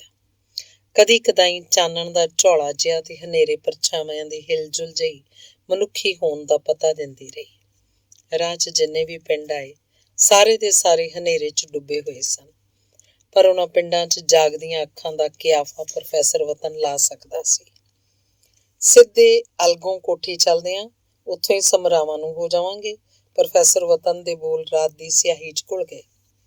ਸੁਰੈਣ ਸਿੰਘ ਨੇ ਬਿਨਾਂ ਕੋਈ ਕਿੰਤੂ ਕੀਤਿਆਂ ਸਾਈਕਲ ਅਲਗੋਂ ਕੋਠੀ ਵਾਲੀ ਸੜਕ ਉੱਤੇ ਪਾ ਲਿਆ। ਝੀਂਗਰਾਂ ਤੇ ਬੀਂਡਿਆਂ ਦੀ ਆਵਾਜ਼ ਧੁਆਂਖੀ ਹੋਈ ਹਰਿਆਲੀ 'ਚ ਉੱਠਦੀ ਤੇ ਫਿਰ ਸਹਿਮ ਜਾਂਦੀ। ਮਾਰੂ ਹਥਿਆਰਾਂ ਦੀਆਂ ਟਾਰਾਂ ਹੋਰ ਉੱਚੀਆਂ ਹੋ ਗਈਆਂ। ਲੱਗਦਾ ਸੀ ਹਰ ਝਾੜੀ ਓਹਲਿਓਂ ਹੁਣੇ ਅੱਗ ਵਰੇਗੀ। ਹਨੇਰਾ ਹੋਰ ਗੂੜਾ ਹੋ ਗਿਆ। ਅਚਾਨਕ ਇੱਕ ਫੌਜੀ ਜਵਾਨ ਨੇ ਝਾੜੀ ਓਹਲਿਓਂ ਨਿਕਲ ਕੇ ਉਹਨਾਂ ਸਾਹਮਣੇ ਰਾਈਫਲ ਤਾਣ ਦਿੱਤੀ। ਥੰਮ, ਕੌਣ ਆਤਾ ਹੈ? ਸੈਨਿਕ ਦੀ ਗਰਜਵੀਂ ਤੇ ਰੁਬੀਲੀ ਆਵਾਜ਼ ਨੇ ਤਰਾਹ ਕੱਢ ਦਿੱਤਾ। ਸੁਰੈਣ ਸਿੰਘ ਨੇ ਸਾਈਕਲ ਤੋਂ ਉਤਰ ਕੇ ਠਰਮੇ ਨਾਲ ਜਵਾਬ ਦਿੱਤਾ, ਮੈਂ ਸੁਰੈਣ ਸਿੰਘ, ਸਰਪੰਚ ਠੱਠੀ ਜੈਮਲ ਸਿੰਘ। ਸੁਰੈਣ ਸਿੰਘ ਦੇ ਜਵਾਬ ਤੋਂ ਲੱਗ ਰਿਹਾ ਸੀ ਸੈਨਿਕਾਂ ਨਾਲ ਜਿਹੋ ਜਿਹਾ ਵਾਹ ਉਹਨਾਂ ਦਾ ਅਕਸਰ ਪੈਂਦਾ ਸੀ। ਪਹਿਚਾਨ ਕੇ लिए आगे बढ़, ਸੈਨਿਕ ਨੇ ਅਗਲਾ ਹੁਕਮ ਦਾਗਿਆ। ਸੁਰੈਣ ਸਿੰਘ ਤੇ ਪ੍ਰੋਫੈਸਰ ਵਤਨ ਨੇ ਕੁਝ ਪੈਰ ਸੈਨਿਕ ਵੱਲ ਪੁੱਟੇ। ਥੰਮ, ਉਹ ਫਿਰ ਖਲੋ ਗਏ। ਸੈਨਿਕ ਦੀ ਰਾਈਫਲ ਦੇ ਅਗਲੇ ਸਿਰੇ ਉੱਤੇ ਲੱਗੀ ਹੋਈ ਸੰਗੀਨ ਨੂੰ ਉਹਨਾਂ ਕੁਝ ਨੇੜੇ ਮਹਿਸੂਸ ਕੀਤਾ। ਫੌਜੀ ਜਵਾਨ ਨੇ ਦੋਹਾਂ ਦੇ ਚਿਹਰਿਆਂ ਉੱਤੇ ਟਾਰਚ ਦੀ ਰੌਸ਼ਨੀ ਮਾਰੀ, ਆਪਣੀ ਤਸੱਲੀ ਲਈ ਕੁਝ ਸਵਾਲ ਪੁੱਛੇ ਤੇ ਫਿਰ ਦੋਹਾਂ ਨੂੰ ਵਾਪਸ ਮੋੜ ਦਿੱਤਾ। ਉਸ ਵੇਲੇ ਉੱਧਰ ਜਾਣ ਦੀ ਮਨਾਹੀ ਸੀ। ਅਖੀਰਲਾ ਅੰਗ 32ਵਾਂ। ਜਦੋਂ ਸਮਰਾ ਪਹੁੰਚੇ ਉਦੋਂ ਤੱਕ ਰਾਤ ਬਹੁਤ ਬੀਤ ਗਈ ਸੀ। ਉਹਨਾਂ ਦਾ ਖਿਆਲ ਸੀ ਸਾਰੇ ਗੂੜੀ ਨੀਂਦ 'ਚ ਹੋਣਗੇ, ਪਰ ਉਹ ਜਾਗ ਰਹੇ ਸਨ। ਚਿੰਤਾਵਾਂ ਦੇ ਨੈਣੀ ਨੀਂਦਰ ਨਹੀਂ ਸੀ। ਮੌਤ ਦੀ ਛਾਂ ਹੇਠ ਕੌਣ ਸੌਂ ਸਕਦਾ ਭਲਾ? ਪ੍ਰੋਫੈਸਰ ਵਤਨ ਦੀ ਸਾਹ ਬਰੋਲ ਦੀ ਸੱਸ ਸਾਰਿਆਂ ਤੋਂ ਵੱਧ ਫਿਕਰਮੰਦ ਸੀ। ਕਿਸੇ ਨੂੰ ਫਿਕਰ ਦੇਣਾ ਸੁਰੈਣ ਸਿੰਘ ਦੀ ਆਦਤ ਵਿੱਚ ਸ਼ਾਮਲ ਨਹੀਂ ਸੀ। ਸਵਿੰਦਰ ਦੀ ਹਾਲਤ ਬਾਰੇ ਸੁਰੈਣ ਸਿੰਘ ਨੇ ਉਹਨਾਂ ਕੋਲ ਵੀ ਝੂਠ ਬੋਲਿਆ ਸੀ। ਉਹਨੇ ਸਵਿੰਦਰ ਨਾਲ ਕੋਈ ਗੱਲ ਨਹੀਂ ਸੀ ਹੋਈ। ਉਹ ਬੇਹੋਸ਼ ਸੀ। ਉਹਦਾ ਪੂਰਾ ਸਰੀਰ ਪੱਟੀਆਂ ਨਾਲ ਢਕਿਆ ਹੋਇਆ ਸੀ। ਸਿਰਫ ਚੱਪਾ ਕੁ ਮੂੰਹ ਨੰਗਾ ਸੀ। ਸੁਰੈਣ ਸਿੰਘ ਸਵਿੰਦਰ ਨੂੰ ਇੱਕ ਵਿੱਥ ਉੱਤੇ ਖਲੋ ਕੇ ਹੀ ਵੇਖ ਸਕਿਆ ਸੀ। ਉਹਨੂੰ ਨੇੜੇ ਜਾਣ ਦੀ ਆਗਿਆ ਨਹੀਂ ਸੀ ਮਿਲੀ। ਚੰਚਲਜੀਤ ਨੇ ਦੱਸਿਆ ਸੀ ਕਿ ਹਸਪਤਾਲ ਦੇ ਅਧਿਕਾਰੀ ਸਵਿੰਦਰ ਨੂੰ ਬਹੁਤੀ ਦੇਰ ਉੱਥੇ ਨਹੀਂ ਰੱਖਣਗੇ। ਨਵੇਂ ਆਉਣ ਵਾਲੇ ਜ਼ਖਮੀਆਂ ਲਈ ਉਹਨਾਂ ਨੂੰ ਬੈੱਡ ਖਾਲੀ ਚਾਹੀਦੇ ਸਨ। ਸਵਿੰਦਰ ਨੂੰ ਜਲੰਧਰ ਜਾਂ ਅੰਬਾਲੇ ਦੇ ਸੈਨਿਕ ਹਸਪਤਾਲ 'ਚ ਭੇਜ ਦੇਣਗੇ। ਫਿਲਹਾਲ ਉਹ ਅਗਲੇ ਸਫ਼ਰ ਦੇ ਕਾਬਲ ਨਹੀਂ ਸੀ। ਸੰਸਿਆਂ ਦੀ ਤਲਵਾਰ ਕੱਚੇ ਧਾਗੇ ਨਾਲ ਬੱਝੀ ਹੋਈ ਉਲਟੀ ਲਟਕ ਰਹੀ ਸੀ। ਸਵਿੰਦਰ ਦੀ ਹਾਲਤ ਬਾਰੇ ਗੁਰਮੇਲ ਕੌਰ ਤਾਂ ਹੋਰ ਵੀ ਵੱਧ ਹਨੇਰੇ 'ਚ ਸੀ, ਪਰ ਉਹਦੀ ਮਮਤਾ ਨੂੰ ਜ਼ਰੂਰ ਖੁੜਕ ਗਈ ਹੋਏਗੀ। ਉਹਦੀ ਅੰਦਰਲੀ ਮਾਂ ਬਹਾਨਿਆਂ ਨਾਲ ਨਹੀਂ ਵਰਚੀ ਹੋਣੀ। ਥੱਕਿਆ ਟੁੱਟਿਆ ਸੁਰੈਣ ਸਿੰਘ ਬਿਸਤਰੇ ਉੱਤੇ ਪੈਣ ਸਾਰ ਹੀ ਕੁਰਾੜੇ ਮਾਰਨ ਲੱਗ ਪਿਆ, ਪਰ ਪ੍ਰੋਫੈਸਰ ਵਤਨ ਦੀਆਂ ਅੱਖਾਂ 'ਚ ਨੀਂਦਰ ਨਹੀਂ ਸੀ। ਉਹਦੇ ਸਾਹਮਣੇ ਬੀਤੇ ਦਾ ਵਿਖਾਲਾ ਪਿਆ ਹੋਇਆ ਸੀ। ਵਕਤ ਦੀ ਚਾਦਰ ਤਾਣ ਕੇ ਸੁੱਤੀਆਂ ਘਟਨਾਵਾਂ ਦਾ ਸੋਮਨ ਹੋ ਗਈਆਂ ਸਨ। ਕਿੰਨੇ ਸਾਰੇ ਨਾਂ ਉਹਦੇ ਚੇਤੇ 'ਚ ਜਾਗ ਪਏ ਸਨ। ਉਹ ਸਾਰਿਆਂ ਬਾਰੇ ਸੋਚ ਸਕਦਾ ਸੀ, ਪਰ ਜਿਹੜਾ ਨਾਂ ਲੈ ਕੇ ਉਹਦੀ ਸੋਚ ਨੇ ਹਰ ਕਦਮ ਪੁੱਟਿਆ ਸੀ, ਉਹਦੇ ਖਿਆਲ ਨਾਲ ਵੀ ਸੋਚ ਉਹਨੂੰ ਦੰਦਲ ਪੈ ਜਾਂਦੀ ਸੀ। ਉਸ ਹਰ ਘੜੀ ਜਾਣ ਬੁੱਝ ਕੇ ਧੋਖਿਆਂ 'ਚ ਜੀਣਾ ਚਾਹਿਆ ਸੀ, ਕਿਉਂਕਿ ਉਹ ਊਣਾ ਸੀ, ਕਿਉਂਕਿ ਉਹ ਹਾਰ ਦੇ ਅਹਿਸਾਸ ਨੂੰ ਧੋਖਿਆਂ 'ਚ ਚਿਣ ਕੇ ਮਾਰਨਾ ਚਾਹੁੰਦਾ ਸੀ। ਪਰ ਚਣਾਈ ਤਰੇੜੀ ਗਈ ਸੀ। ਫੁੱਟ ਕੇ ਬਾਹਰ ਆ ਗਏ ਸਨ ਮੁਹੱਬਤ ਦੇ ਨਕਸ਼, ਨਫ਼ਰਤ ਦੇ ਨਕਸ਼। ਕੰਧਾਂ ਕੋਠੇ ਭਾਂਤ ਦੀਆਂ ਜੰਗੀ ਆਵਾਜ਼ਾਂ ਦੇ ਆਦੀ ਹੋ ਗਏ ਜਾਪਦੇ ਸਨ। ਉਹ ਕੰਬਦੇ ਸਨ, ਛੱਤਾਂ 'ਚੋਂ ਮਿੱਟੀ ਘਿਰਦੀ ਸੀ, ਦਰਵਾਜ਼ੇ ਖੜਕਦੇ ਸਨ ਤੇ ਬਸ। ਜੰਗੀ ਜਹਾਜ਼ ਭਿਆਨਕਤਾ ਦੇ ਇਸ ਮਾਹੌਲ ਨੂੰ ਬਾਰ-ਬਾਰ ਗੜਕਾ ਦੇ ਜਾਂਦੇ ਸਨ। ਸੰਸਿਆਂ ਦੇ ਰੌਲੇ 'ਚ ਪ੍ਰੋਫੈਸਰ ਵਤਨ ਨੂੰ ਬਾਹਰਲੀਆਂ ਆਵਾਜ਼ਾਂ ਨਹੀਂ ਸਨ ਸੁਣ ਰਹੀਆਂ। ਫਿਕਰ ਨੂੰ ਅੱਖੋਂ ਪਰੋਖਾ ਕਰਨ ਲਈ ਉਹ ਰਾਹ 'ਚ ਰੁੱਖ ਗਿਣਦਾ ਆਇਆ ਸੀ। ਰਾਤ ਹੋਈ ਤੇ ਉਸ ਤਾਰੇ ਗਿਣਨ ਦਾ ਯਤਨ ਕੀਤਾ। ਬਾਰੂਦ ਦੇ ਧੂੰਏਂ ਤੇ ਘੱਟੇ ਦੇ ਗੁਬਾਰਾਂ ਨਾਲ ਤਾਰਿਆਂ ਦਾ ਮੂੰਹ ਅੱਟਿਆ ਹੋਇਆ ਸੀ। ਉਹਦੇ ਕੋਲੋਂ ਤਾਰੇ ਗਿਣੇ ਨਾ ਗਏ। ਆਪਣੀ ਜਾਚੇ ਉਹਨੇ ਨਫ਼ਰਤ ਦੀ ਕਾਲਖ ਨਾਲ ਮੁਹੱਬਤ ਦਾ ਮੂੰਹ ਲਿਪ ਦਿੱਤਾ ਸੀ। ਨਫ਼ਰਤ, ਨਫ਼ਰਤ, ਨਫ਼ਰਤ, ਇਹ ਉਹਦੇ ਹਾਲਾਤ ਦਾ ਸਰਬਸੰਮਤੀ ਨਾਲ ਕੀਤਾ ਹੋਇਆ ਫੈਸਲਾ ਸੀ। ਉਹਨੇ ਲਹੂ ਦਾ ਤਸਦੀਕ ਕੀਤਾ ਹੋਇਆ ਇਕਰਾਰ ਪਾੜ ਦਿੱਤਾ ਸੀ। ਕਾਗਜ਼ ਦੇ ਉਹ ਟੁਕੜੇ ਕੂੜੇ ਦੇ ਕਿਸੇ ਢੇਰ 'ਚ ਪਏ ਹੋਣਗੇ। ਉਹਦੀ ਮੁਹੱਬਤ ਬੀਤੇ ਦੀ ਰਾਖ ਸੀ ਤੇ ਨਫ਼ਰਤ ਵਰਤਮਾਨ ਦੀ ਬਲਦੀ ਹੋਈ ਅੱਗ। ਇਸੇ ਲਈ ਉਸ ਕਾਗਜ਼ ਨੂੰ ਟੁਕੜਿਆਂ ਦੀ ਹੋਣੀ ਮਿਲੀ ਸੀ। ਕਿਸੇ ਸਹਿਮ ਦੀ ਧੁੰਦ ਉਦੋਂ ਉਹਨੇ ਛੰਡ ਦਿੱਤੀ ਸੀ, ਪਰ ਅੱਜ ਜ਼ਰੀਨਾ ਦੇ ਖਾਵਨ ਦੀ ਗੱਲ ਉਹਦੇ ਕੰਨਾਂ 'ਚ ਗੂੰਜ ਰਹੀ ਸੀ। ਕਿਤੇ ਸ਼ਕੀਲ ਤੇ ਸਵਿੰਦਰ ਦੀ ਆਪਸ ਵਿੱਚ ਹੀ ਟੱਕਰ ਨਾ ਹੋ ਜਾਏ, ਤੇ ਟੱਕਰ ਹੋ ਗਈ ਸੀ। ਕਿਸੇ ਜ਼ਰੀਨਾ ਦੇ ਪੁੱਤਰ ਦੀ ਗੋਲੀ ਉਹਦੇ ਸਵਿੰਦਰ ਨੂੰ ਲੱਗੀ ਸੀ। ਕਿਸੇ ਸ਼ਕੀਲ ਕੁਰੈਸ਼ੀ ਦੀ ਗੋਲੀ ਨੇ ਉਹਦੇ ਪੁੱਤਰ ਦਾ ਸਰੀਰ ਵਿੰਨ੍ਹਿਆ ਸੀ। ਸੋਚਾਂ ਦੀਆਂ ਘੁੰਮਣ ਘੇਰੀਆਂ 'ਚ ਡੁੱਬਦਿਆਂ ਤਰਦਿਆਂ ਉਹਨੂੰ ਖਿਆਲ ਆਇਆ, ਸਵਿੰਦਰ ਦੀ ਗੋਲੀ ਵੀ ਕਿਸੇ ਸ਼ਕੀਲ ਨੂੰ ਜ਼ਰੂਰ ਲੱਗੀ ਹੋਏਗੀ। ਜੰਗ ਦਾ ਇਹੋ ਦਸਤੂਰ ਸੀ। ਜੰਗ ਵਾਰੀ ਵੱਟੇ ਦੀ ਖੇਡ ਸੀ। ਪਾਕਿਸਤਾਨ ਦਾ ਰੇਡੀਓ ਬੋਲਿਆ ਸੀ, ਅੱਜ ਖੇਮਕਰਨ ਸੈਕਟਰ ਵਿੱਚ ਪਾਕਿਸਤਾਨੀ ਫੌਜ ਹੋਰ ਅੱਗੇ ਵੱਧ ਗਈ ਹੈ। ਉਹਨਾਂ ਅਨੇਕ ਹਿੰਦੁਸਤਾਨੀ ਸਿਪਾਹੀ ਮਾਰ ਮੁਕਾਏ ਹਨ। ਆਕਾਸ਼ਵਾਣੀ ਤੋਂ ਜਵਾਬੀ ਖਬਰ ਆਈ, ਭਾਰਤੀ ਫੌਜਾਂ ਨੇ ਬਹਾਦਰੀ ਦੇ ਜੌਹਰ ਵਿਖਾਏ ਹਨ ਤੇ ਬਰਕੀ ਉੱਤੇ ਕਾਬਜ਼ ਹੋ ਗਈਆਂ ਨੇ। ਸਾਡੇ ਸੂਰਬੀਰਾਂ ਨੇ ਦੁਸ਼ਮਣ ਦਾ ਇੱਕ ਵੀ ਸਿਪਾਹੀ ਜਿਉਂਦਾ ਨਹੀਂ ਜਾਣ ਦਿੱਤਾ। ਲਾਸ਼ਾਂ ਦੇ ਢੇਰਾਂ 'ਚ ਕਿਸੇ ਦੇ ਮੱਥੇ ਉੱਤੇ ਵੀ ਪਾਕਿਸਤਾਨ ਜਾਂ ਹਿੰਦੁਸਤਾਨ ਨਹੀਂ ਸੀ ਲਿਖਿਆ ਹੋਇਆ। ਉਸੇ ਤਰ੍ਹਾਂ ਦੇ ਹੀ ਮਨੁੱਖ ਸਨ ਜਿਸ ਤਰ੍ਹਾਂ ਦੇ ਸਾਰੇ ਹੁੰਦੇ ਹਨ। ਉਹ ਨਫ਼ਰਤ ਵੀ ਕਰਦੇ ਸਨ ਤੇ ਪਿਆਰ ਵੀ। ਰਜਵੀਂ ਰੋਟੀ ਦੀ ਭਾਲ ਵਿੱਚ ਤੁਰੇ ਉਹ ਜਜ਼ਬਿਆਂ ਦੀ ਪੰਡ ਵੀ ਨਾਲ ਚੁੱਕੇ ਫਿਰਦੇ ਸਨ। ਉਹ ਸੁਪਨੇ ਵੀ ਵੇਖਦੇ ਸਨ। ਸੁਪਨਿਆਂ ਨੂੰ ਪੂਰੀਆਂ ਕਰਨ ਲਈ ਉਹਨਾਂ ਆਪਣੀ ਬਲੀ ਦਾ ਵਾਅਦਾ ਕੀਤਾ ਸੀ ਤੇ ਉਹ ਮਰ ਗਏ ਸਨ। ਇਸ ਵਿੱਚ ਕਿਸੇ ਸਵਿੰਦਰ ਜਾਂ ਕਿਸੇ ਸ਼ਕੀਲ ਦਾ ਕੋਈ ਦੋਸ਼ ਹੈ ਕਿ? ਰਾਤ ਚੌਖੀ ਲੰਘ ਗਈ। ਦਹਿਸ਼ਤੀ ਹਥਿਆਰਾਂ ਦੇ ਚੱਲਣ ਦਾ ਰੌਲਾ ਘੱਟ ਨਹੀਂ ਸੀ ਹੋਇਆ। ਉਹਨਾਂ ਧੜਾਕਿਆਂ ਵਿੱਚ ਕਿਸੇ ਵੀ ਹੋਰ ਆਵਾਜ਼ ਨੂੰ ਪਛਾਣ ਸਕਣਾ ਆਸਾਨ ਨਹੀਂ ਸੀ। ਕੁਝ ਵੱਖਰੀਆਂ ਆਵਾਜ਼ਾਂ ਫਿਰ ਵੀ ਸਨ, ਜਿਨ੍ਹਾਂ ਨੂੰ ਸੁਣਨ ਲਈ ਕੁਝ ਹੋਰ ਤਰ੍ਹਾਂ ਦੇ ਕੰਨ ਚਾਹੀਦੇ ਸਨ।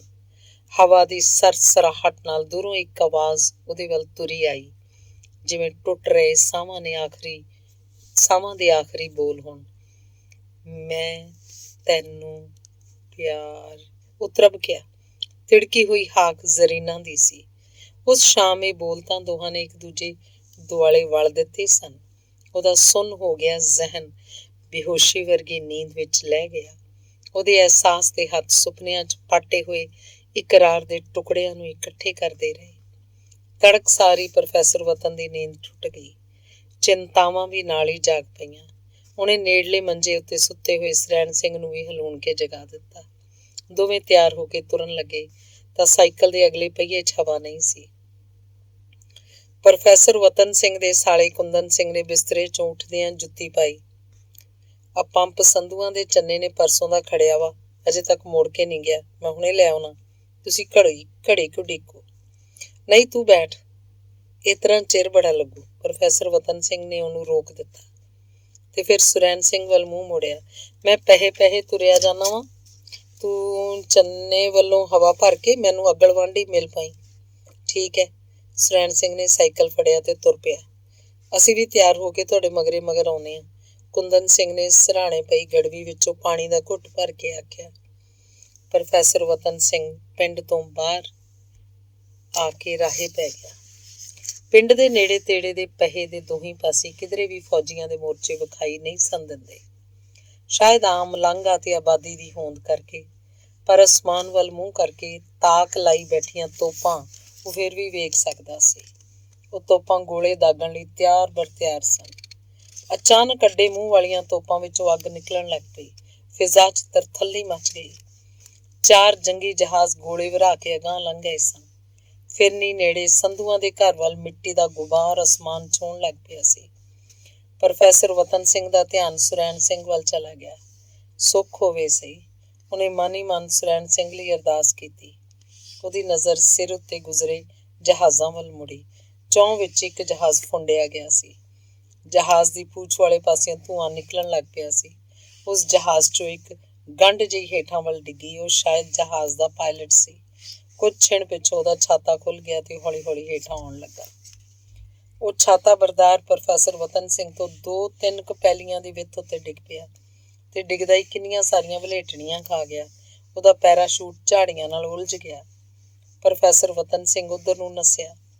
ਉਹ ਛਾਤਾ ਬਰਦਾਰ ਪੀੜ ਨਾਲ ਕਰਾ ਰਿਹਾ ਸੀ। ਪਤਾ ਨਹੀਂ ਜ਼ਖਮ ਉਹਦੇ ਸਰੀਰ ਦੇ ਕਿਹੜੇ ਭਾਗ 'ਚ ਸਨ। ਉਹਦੀ ਵਰਦੀ ਲਹੂ ਨਾਲ ਭਿੱਜੀ ਹੋਈ ਸੀ। ਉਹਦੀ ਹੋਸ਼ ਗੁੰਮ ਹੋ ਰਹੀ ਸੀ। ਪ੍ਰੋਫੈਸਰ ਵਤਨ ਸਿੰਘ ਨੂੰ ਵੇਖ ਕੇ ਉਹਨੇ ਬੰਦ ਹੋ ਰਹੀਆਂ ਅੱਖਾਂ ਜ਼ੋਰ ਲਾ ਕੇ ਉਘੇੜੀਆਂ। ਦੁਸ਼ਮਣ ਨੂੰ ਸਾਹਮਣੇ ਵੇਖ ਕੇ ਉਹਨੇ ਦੋਹਾਂ ਹੱਥਾਂ ਦੇ ਜ਼ੋਰ ਨਾਲ ਸਟੇਨ ਗਨ ਨੂੰ ਉੱਪਰ ਚੁੱਕਣ ਦਾ ਯਤਨ ਕੀਤਾ।